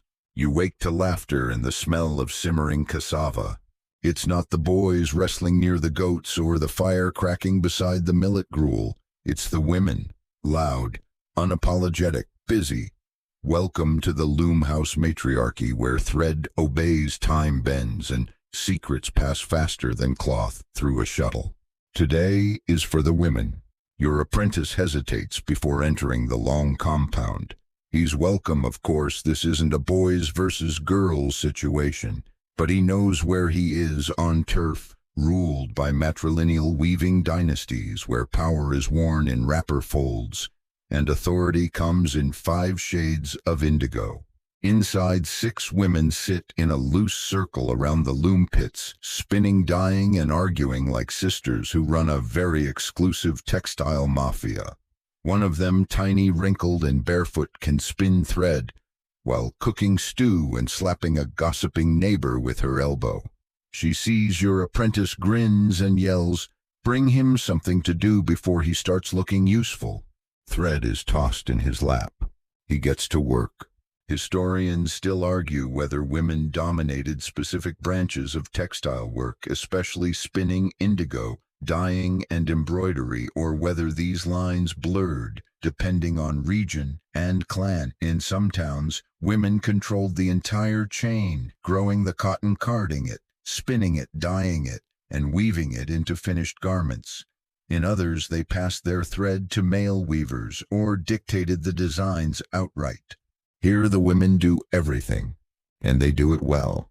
The head of the compound is Ma Fanta.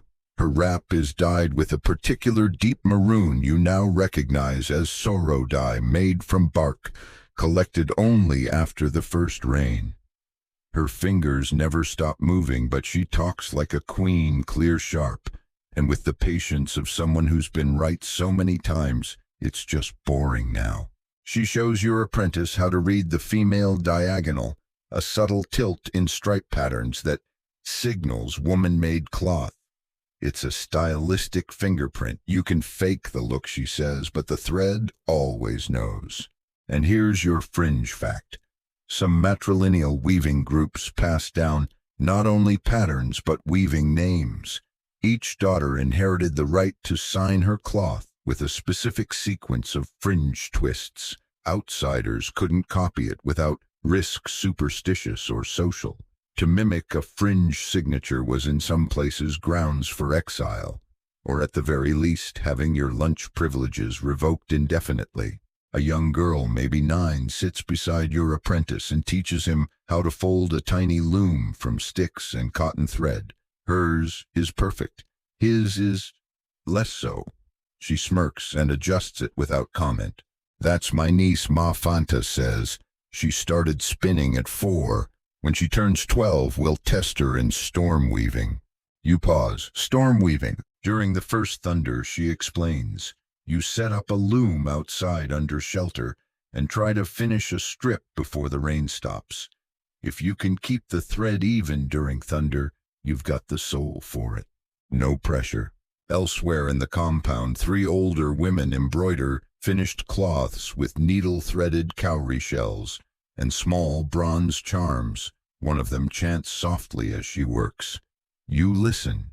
It's not a prayer, it's a story. A girl who wove her sorrows into a cloth so wide it covered the village for a week until the wind lifted it and turned it into sky. You look up just in case. The apprentice finishes a small test strip. Ma Fanta inspects it. Warps tight, edges are proud, not bad. She folds it and sets it in a gourd lined with dried herbs.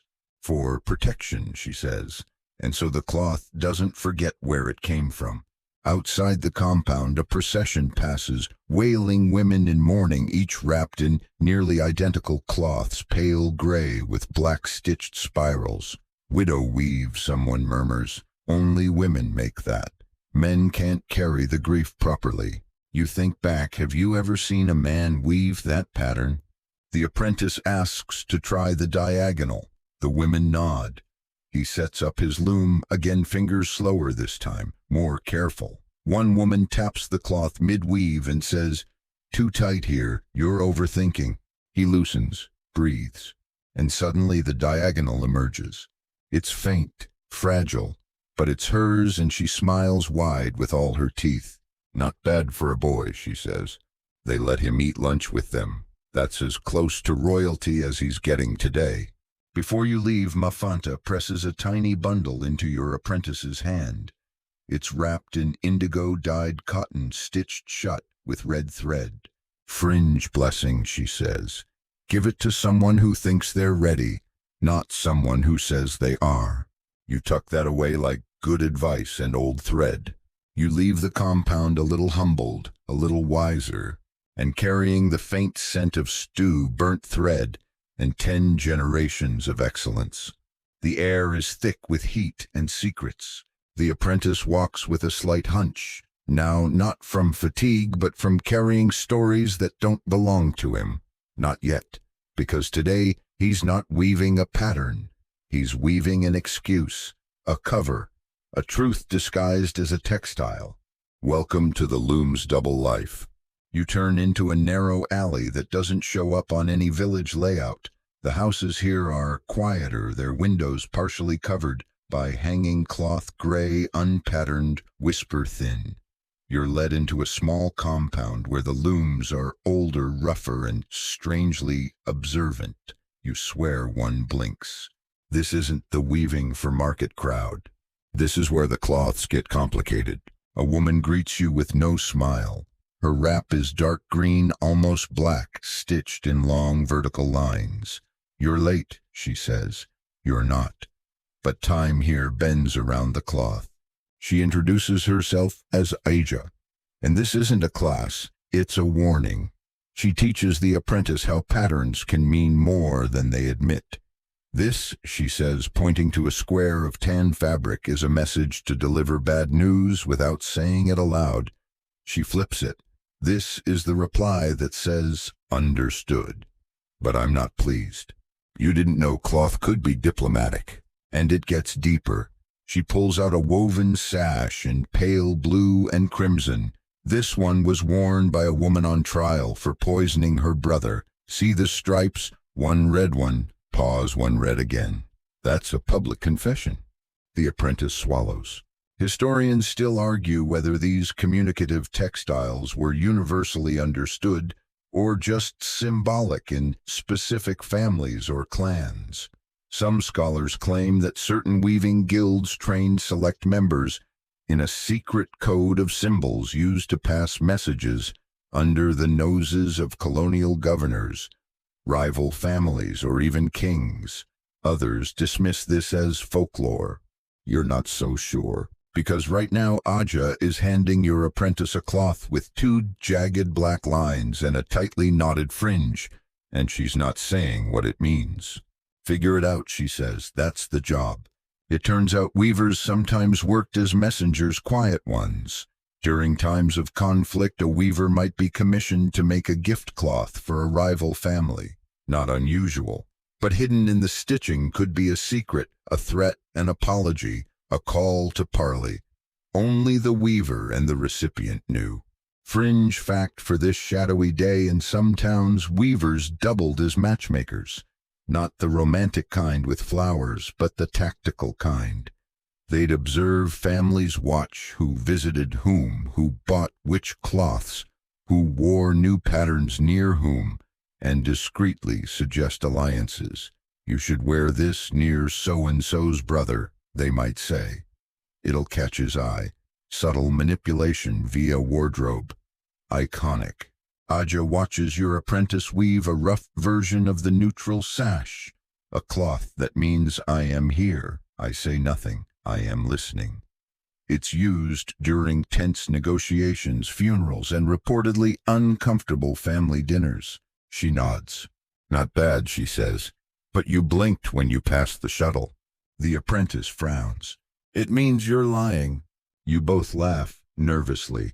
Outside the compound, a procession passes, a quiet one. Men in long cloaks, faces covered. One holds a folded cloth with a single bright yellow stripe. Aja stops weaving. That's a warning, she says. Someone's been speaking where they shouldn't. You wonder if they're headed to a chief or a grave. You glance around the compound again, tools everywhere, but no dye pots. We don't stain, Aja says. We leave that to others. What we do here is clean, quiet. It's the only time today she uses the word clean, and it somehow sounds like a threat. The apprentice finishes a second pattern, one with nested diamonds and a fringe of twisted knots.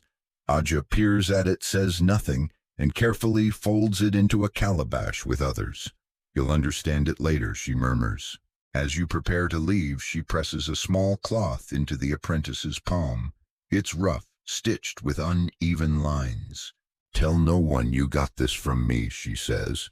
He nods. You exit the compound and step back into the wide sunlit world of looms and noise and clatter. It's a shock. The apprentice looks at the cloth again, then pockets it. The loom, you realize, isn't just for clothing. It's for shielding, for spying, for signaling and story smuggling. Sometimes it's loud. Sometimes it listens. Sometimes it lies. But always it remembers. Twilight again, and everything's quieter now. Even the trees seem to hush as you pass, their leaves rustling only when absolutely necessary. You and the apprentice are walking down a narrow path, not toward a loom house or dye pit, but toward a clearing dotted with low mounds and tall reeds. At the center, a fire circle already glowing. You've arrived at the threshold between cloth and spirit. Tonight you learn what the loom makes when it grieves. This is where spirit cloths are born. A woman sits beside the fire, humming in a minor key. She's wrapping a long white cloth around a bundle of herbs, feathers, and something you can't quite see. Maybe bone, maybe not. Her name is Sira, and the way she handles the cloth, you'd think it was a child. Your apprentice steps back, not from fear, exactly, from reverence, because not all cloth is meant to be worn. Some are meant to be carried to the grave, into dreams, or across the veil. Sira finishes tying the final knot, then places the bundle into a clay jar, sealing it with ash. "This one's for someone who's not ready to leave," she says quietly. Historians still argue whether these funerary and spiritual cloths were standardized or personal. Some villages followed strict color and pattern rules, only black and white stripes or red diamonds or cloth woven under silence. Others encouraged individual expression. One elder reportedly wove a final cloth that included every pattern he'd ever used, layered like sediment, then burned it as his last breath left his chest. The idea was simple: cloth is memory, and memory must go with you. The apprentice watches as Sira pulls another cloth from a gourd. This one is half-finished white with fine blue lines. "I started this before my sister fell ill," she says. "When I finish it, I'll place it in the river. Not wear it, not sell it. Just release it." Here's your fringe fact for tonight. In some regions, weaving was forbidden during eclipses. The belief was that cloth made under a dark sun would become restless. Never lie flat, never hold shape, never forget the shadow. These pieces were sometimes buried or offered to river spirits.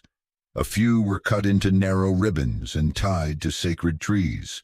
Never worn, only watched. Back in the clearing, the apprentice finally gathers the courage to speak. "Can anyone weave a spirit cloth?" Sira shakes her head. "No, it has to call you." You glance at the cloth she's now inspecting.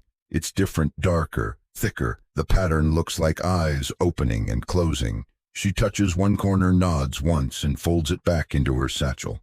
"This one isn't finished," she says, "and maybe shouldn't be. That's the thing about spirit cloths. Not all are meant to be complete. Some are woven to the edge of understanding and left undone. An open line, a whisper unfinished. Because once you finish a cloth, it becomes what it is. But if you stop, it might become something else." The apprentice sits down and begins sketching a pattern in the dirt, spirals inside spirals with jagged borders and a repeating line like breath. "For my uncle," he says. "He passed last planting season." Sira watches, says nothing. He begins weaving it that night, using a portable loom and a spindle oiled with river water. It's clumsy, uneven. The tension breaks once, but he keeps going.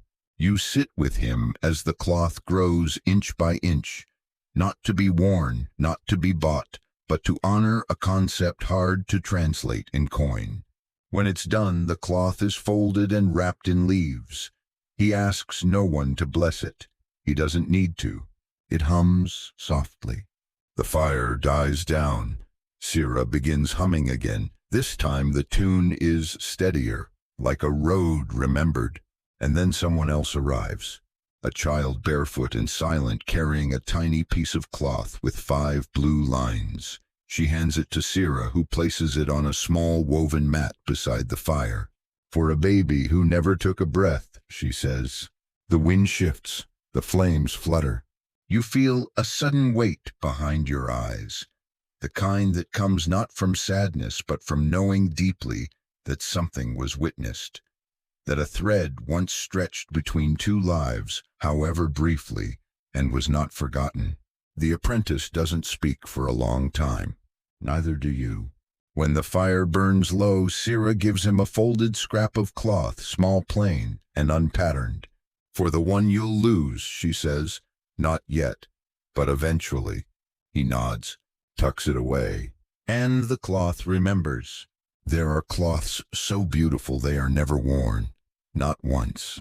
You find them wrapped in dried banana leaves, stacked in sealed gourds, or buried beneath elder homes like treasure that dreams instead of glitters. They're called unwearable wonders, and today you finally see one. It begins with a whisper. A widow pulls your apprentice aside, says there's something he might be ready to see. She leads you both to a roundhouse on the far edge of the village, away from the fields, the loom houses, even the paths where children play. A place that feels forgotten by design. She lifts the door flap. Dust dances like ghosts. Inside, a single loom, and draped across it a cloth you don't dare call finished. It isn't. It's perfect. The fabric shimmers not like silk or metal, but like story, deep purple that shifts with the light. Golden lines curved like the edges of river stones, tiny stitched stars that fade in and out depending on where you sit. You could swear you hear it humming, but it might just be your heartbeat thrumming like a drum underwater. The widow steps forward. "My husband wove this the year our daughter turned 15. She runs her fingers across it, not to smooth it, but to greet it. She asked for a dress for her wedding day. He started this, but she passed before the moon changed. She sits, her bones creak, her voice does not. He never finished it, said some cloths are too full of memory to ever be used." Your apprentice kneels beside the loom, eyes wide. "Why not burn it?" She smiles, "Because it's still breathing." Historians still argue whether these one-use or never-used cloths were ceremonial, spiritual, or simply emotional time capsules. Some were intended for coronations or ancestor festivals so sacred they might never come again. Others were personal, the cloth version of a sealed letter never meant to be opened. And here's your fringe fact. In some regions, certain cloths were made to be worn once during initiation, marriage, or death, and then destroyed. Not discarded. Destroyed. It was believed the cloth absorbed the energy of that moment. To wear it again would be to relive it or trap the soul inside the folds. The widow gestures to a gourd in the corner. "Others are in there. I don't open them, but I dust the lids. That's enough." Your apprentice touches one edge of the cloth and pauses. "This thread's still strong," he says. She nods. "He spun it from memory and silence, strongest fibers there are." You ask what will happen to the cloth when she's gone. "Someone will find it," she says, "or it will find someone." That night, back at the apprentice's loom, he doesn't weave. He sits, reflects, then pulls out a scrap from his satchel, one of the early strips, uneven and slightly warped. He looks at it, then at the cloth from the widow's house, then back at his own. He sets the strip aside. He doesn't throw it away. He keeps it, but he begins again. This time the pattern is quieter, slower. He counts the beats between each shuttle pass. His hands no longer rush. He weaves as if someone might never wear it, but still needs it. And here's something you only realize now: some cloth isn't for showing, or wearing, or selling. It's for remembering. Not the weaver's memory, yours.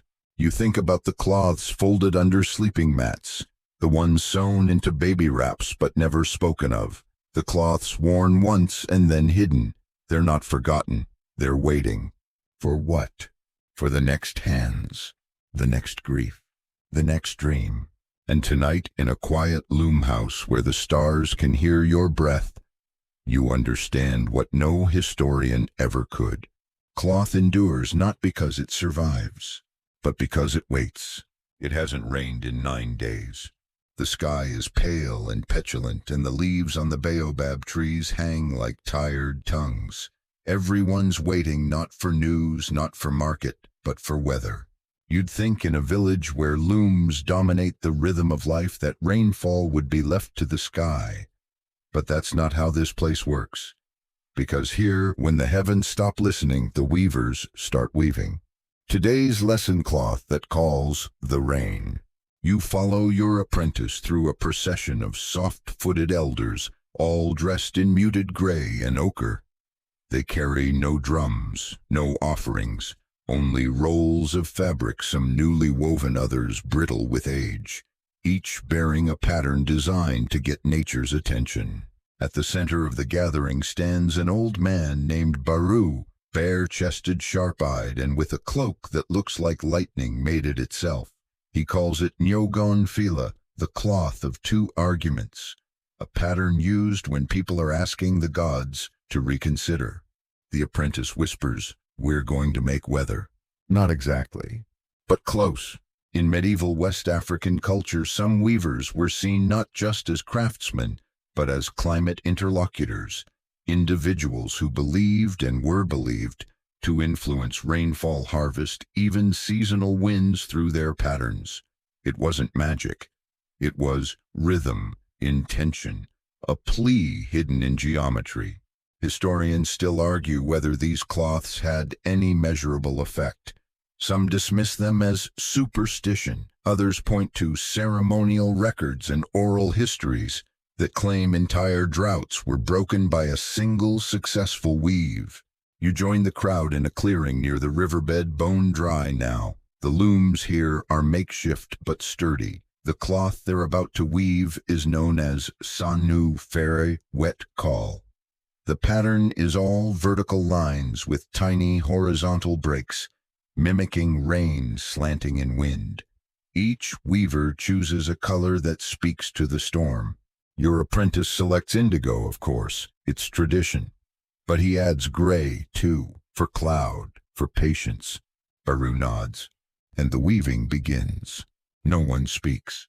Just the creak of looms, the breath of cotton, the quiet hope of pattern, the fringe fact of the day. In some regions, weather cloth weavers were also consulted before planting seasons. If the thread felt tense, the year would be hard. If it moved easily through the dye, rain would come soon. One elder weaver claimed she could hear the wind in her bobbin. When asked what it said, she replied, "Wait. By midday, the first cloth is done. It's hung on a pole and lifted toward the sky." Others follow. One woman ties her storm cloth around a tree stump. Another buries the edge of hers in the soil and pours water on it gently, as if showing the sky how it's done. No rain yet, but no one's discouraged. The apprentice's cloth finishes last. It's uneven, a little rushed, the gray bleeding into the blue at the corners. He looks ashamed. Baru takes it anyway, ties it to a post, then smiles. "Storms don't need perfect invitations," he says, "just honest ones." That night, the looms go quiet. The cloths remain. Wind picks up just a little, not enough to be dramatic, but enough to flap the edges of the storm weaves. The apprentice watches the sky. Nothing. Yet. But you notice something strange. The animals settle sooner than usual. The air smells different. And one tiny drop, not a drizzle, just a test, lands on the corner of the apprentice's cloth. He doesn't see it. But you do. And so does the thread. The road is moving. No, not like an earthquake, like a camp waking up. You're walking along a dirt track just beyond the millet fields, and suddenly you realize the trees weren't here yesterday, and neither were the looms. And that woman, you definitely didn't see her boiling dye over an open fire the last time you passed through. You've stumbled into the territory of the wandering looms. They aren't legend, they're just fast. Here in the scrubby outskirts where fields give way to nomad routes, the weavers move as the wind does, setting up shop under trees near wells, beside broken termite mounds. Their entire lives can be rolled up into 2 mats and a frame of sticks. The looms foldable, the dyes pre-fermented and stored in gourds. The cloth still better than half the city imports. You spot a man sitting on a rock threading a shuttle as if it were no more complicated than tying a sandal. His cloth is striped with bold green and dusty pink, a color combo that should clash, but somehow sings. The apprentice watches, fascinated. These are pattern runners, a local boy explains. They don't stay long, just long enough to leave beauty and vanish. Historians still argue how common nomadic weaving really was. Some claim it was a seasonal solution tied to migration patterns, trade fairs, or harvest schedules. Others argue it was a full cultural identity, a philosophy of movement etched into cloth. If the road never rests, why should the loom? The fringe fact of the day. In some areas, these wandering weavers were known to alter their patterns mid-journey.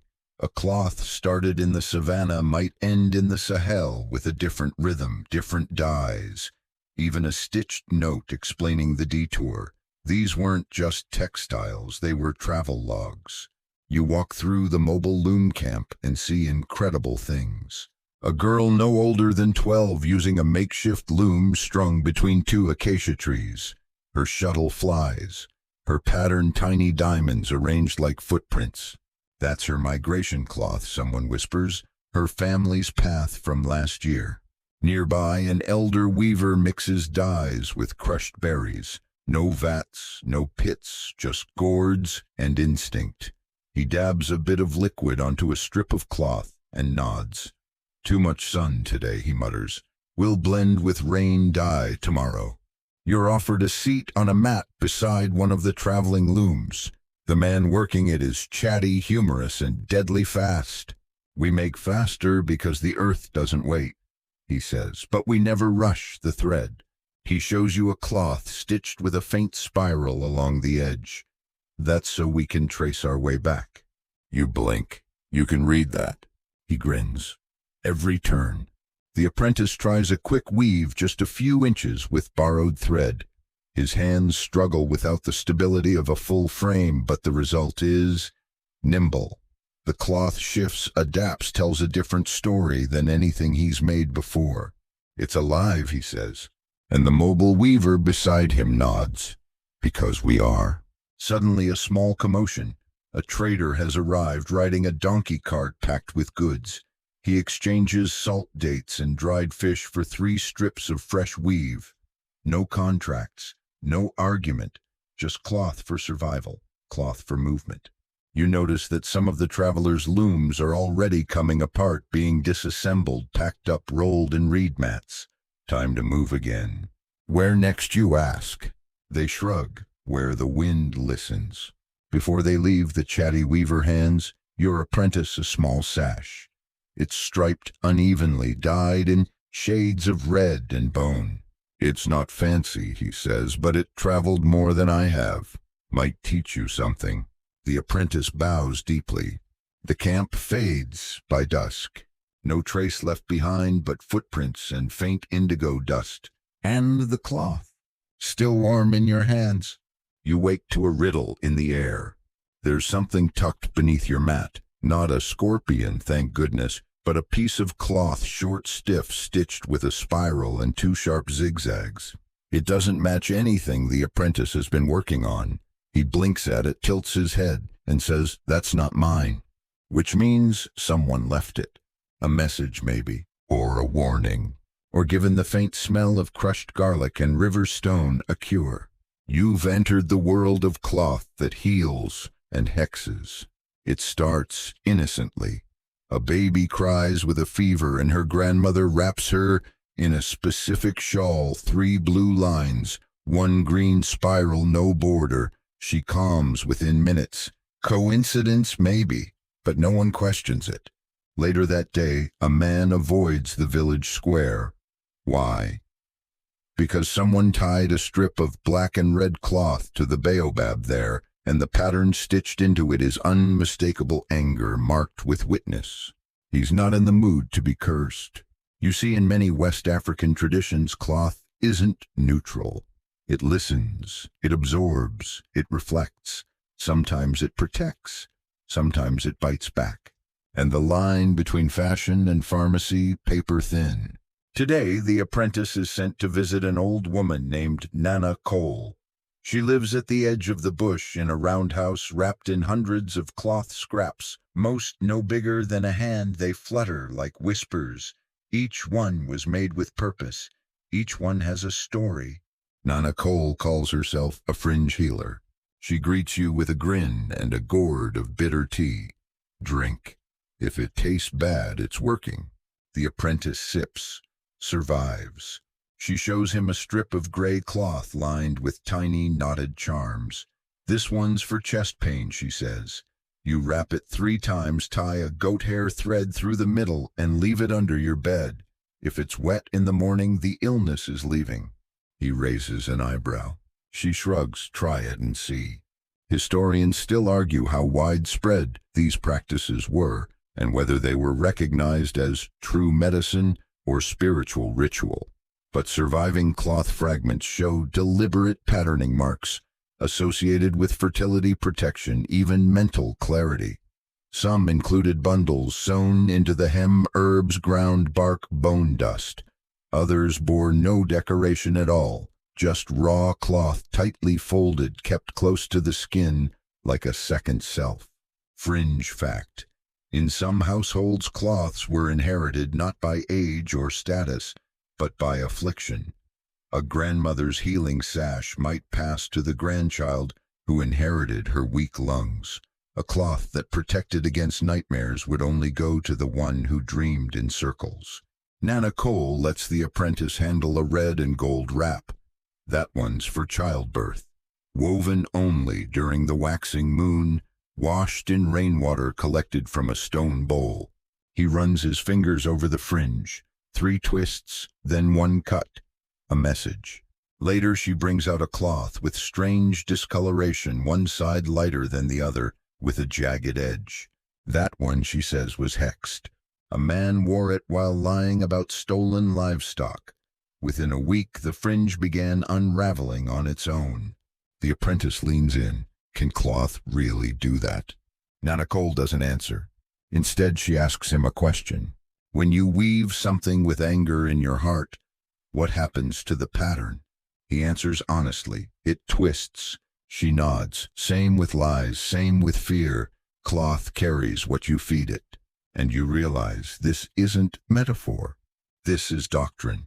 Before you leave, she offers the apprentice a challenge to weave a protection cloth for someone he's never met.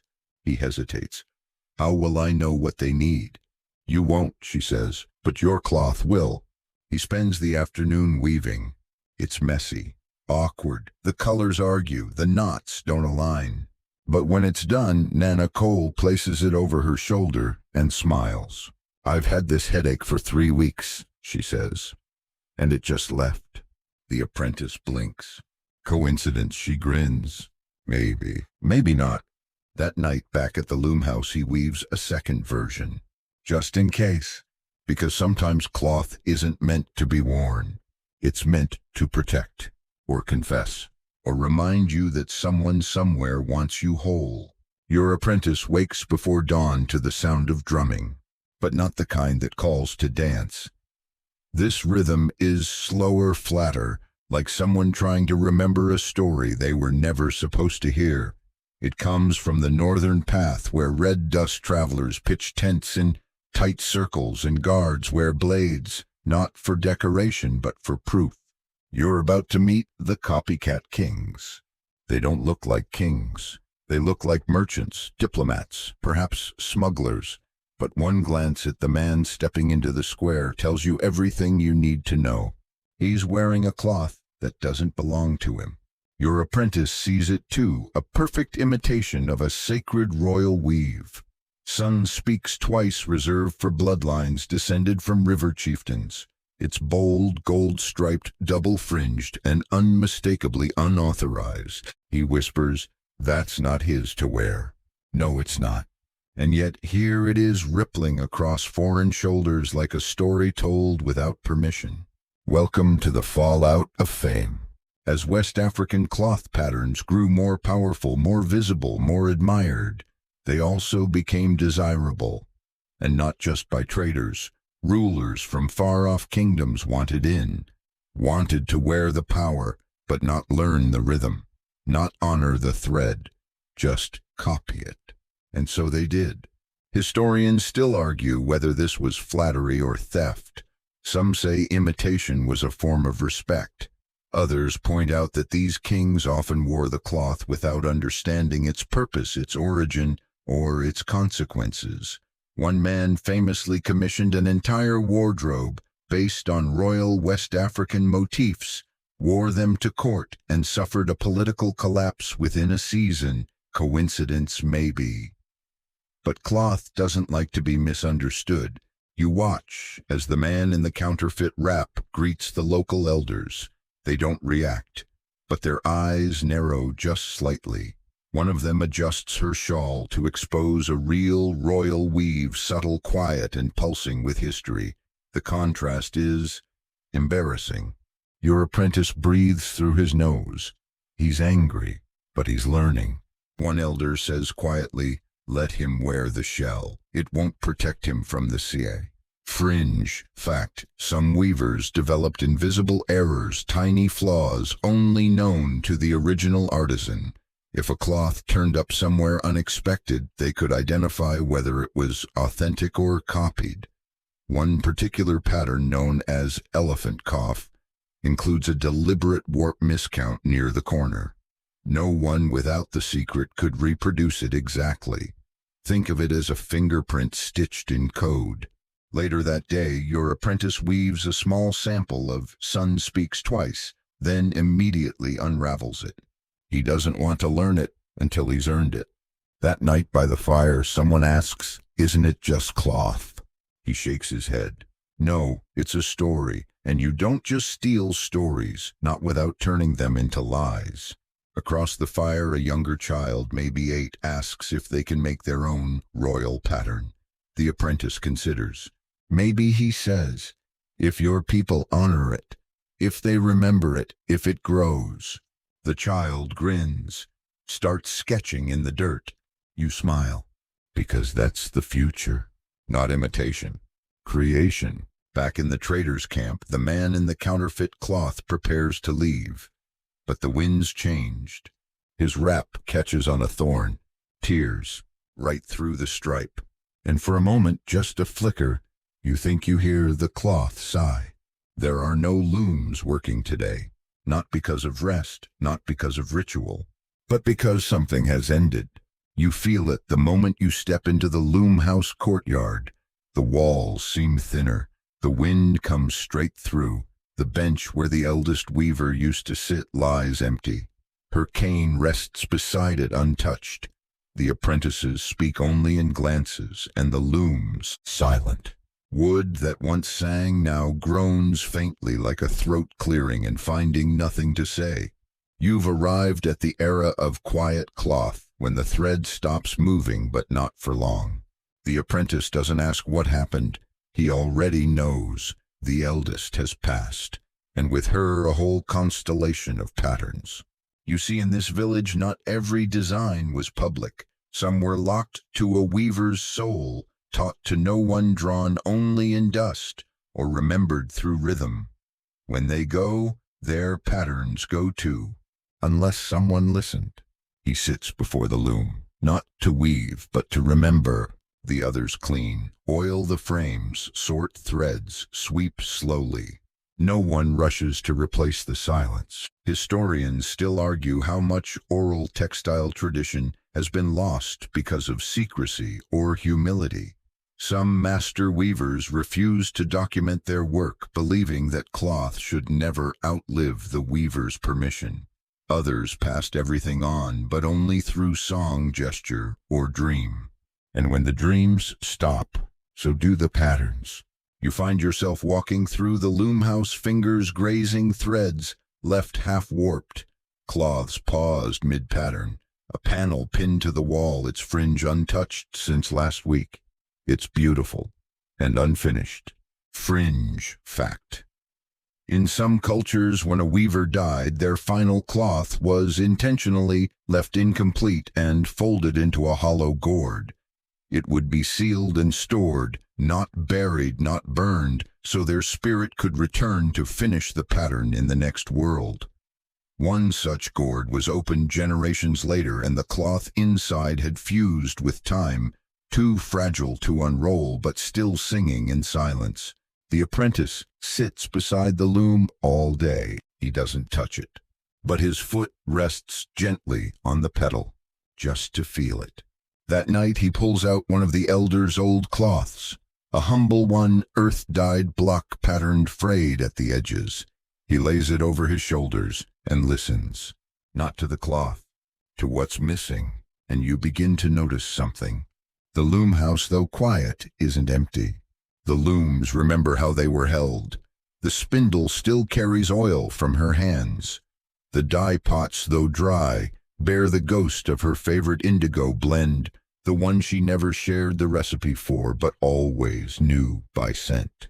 Then in the stillness, the apprentice begins to hum.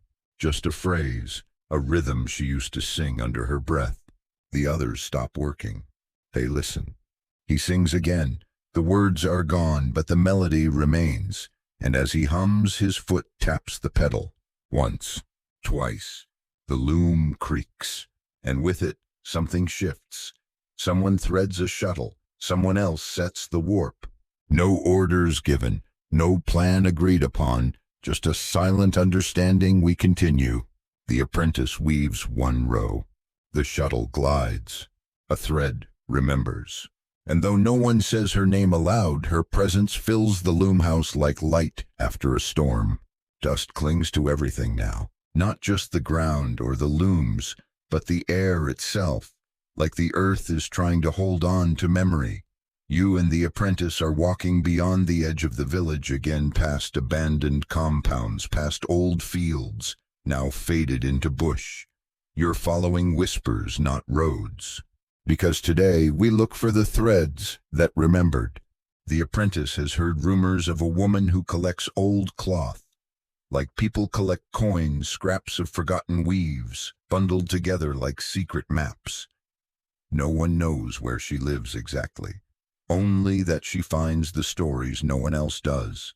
You find her in a hut shaped like a story that stopped halfway through. Her name is Binta. She's thin as a flute, wrapped in 10 layers of mismatched fabric, none of which you recognize, not because they're new, but because they're old, really old. Patterns long vanished, stitch methods, outdated fringe codes forgotten by all but a handful of tongues. She doesn't greet you, just pulls a rust-colored wrap over her shoulder and says, "You've brought the apprentice." Not a question. She motions for you both to sit beneath a neem tree. Her home is surrounded by clay pots, all sealed with thread. Not wax, not cloth. Thread, each one tied shut with narrow strips, red, black, indigo, bearing barely legible motifs. "These," she says, "are what we forgot." She lifts a lid. Inside, shredded cloth. Fragile, brittle, but they're faint, are patterns. "We don't weave these anymore," she explains. "Some were too hard, others too dangerous." She shows the apprentice one with broken zigzags and a strange diagonal slash.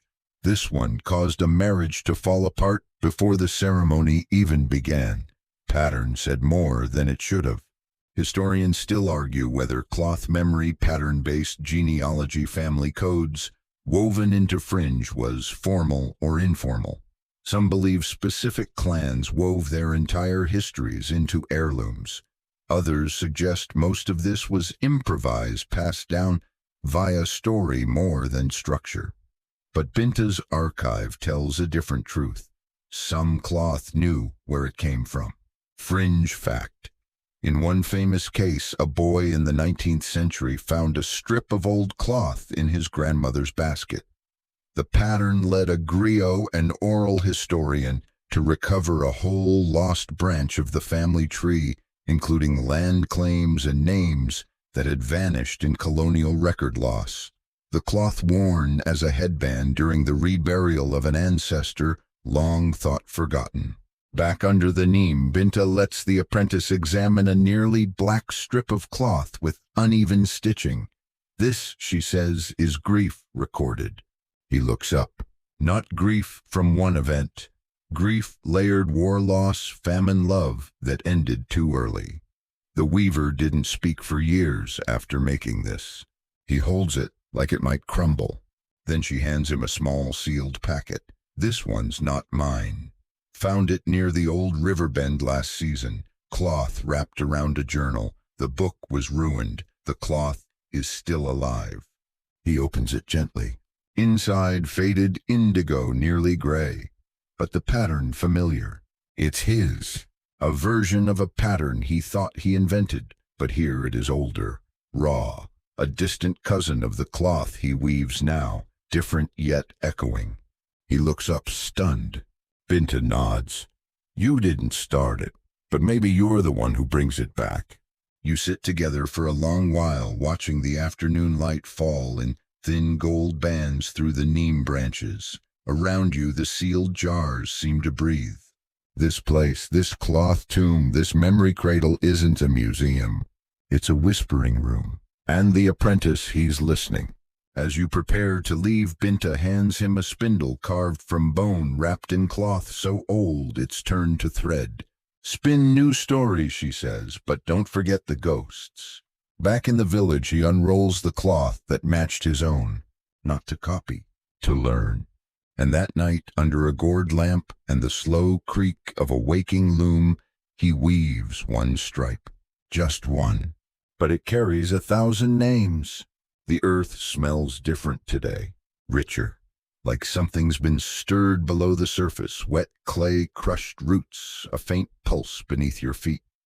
The apprentice wakes slowly, his hands still stained with old indigo, the faint scent of neem and gourd dust in his hair.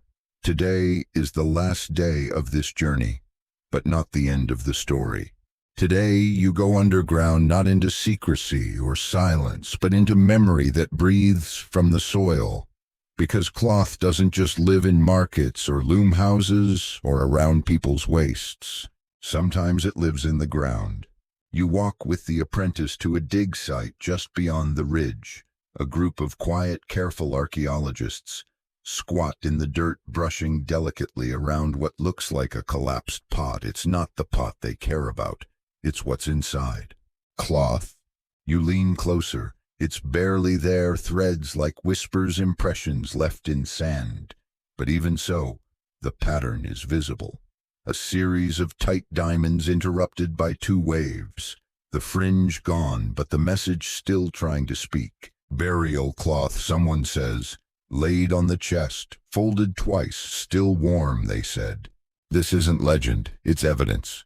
Historians still argue whether these fragments are local traded or ritual imports. Some claim they were gifts to the ancestors.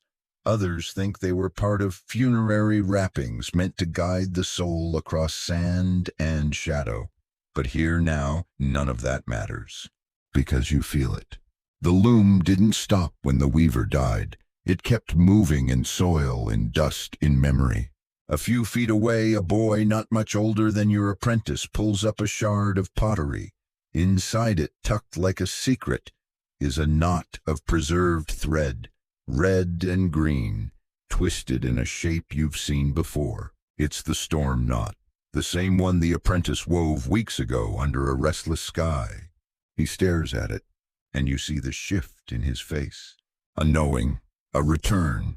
Later in the village, he weaves with purpose. No instruction, no supervision, just thread hands and a memory passed through his bones. The cloth that emerges is unlike anything yet. Broad panels stitched with shadows, colors soft as sunset, patterns that echo old ones but step in new directions like feet dancing in familiar dust with new shoes. Elders gather silently. No one speaks. When he lifts the finished panel from the loom, he folds it in thirds, places a stone on top, and leaves it in the sun.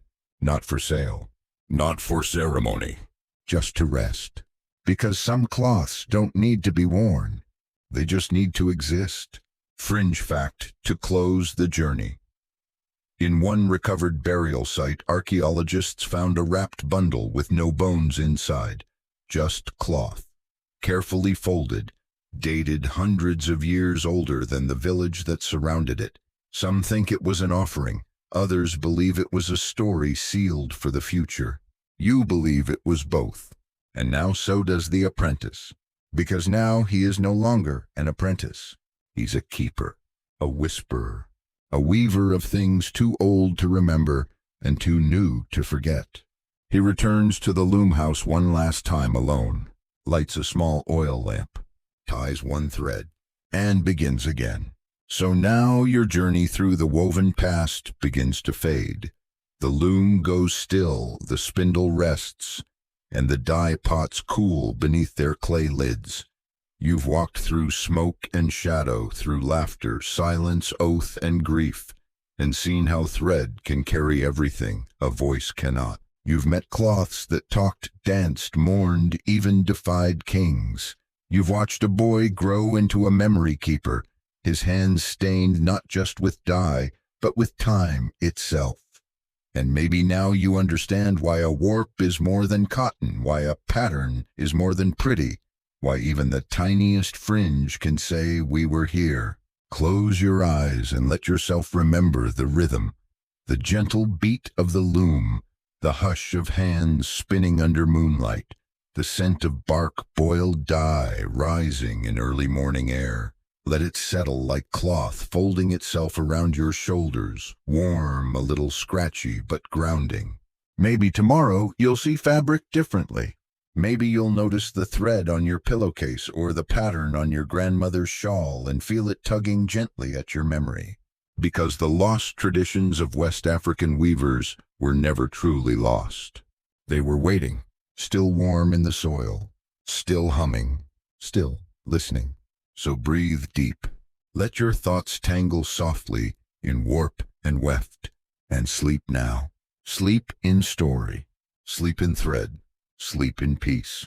End of script. Sweet dreams.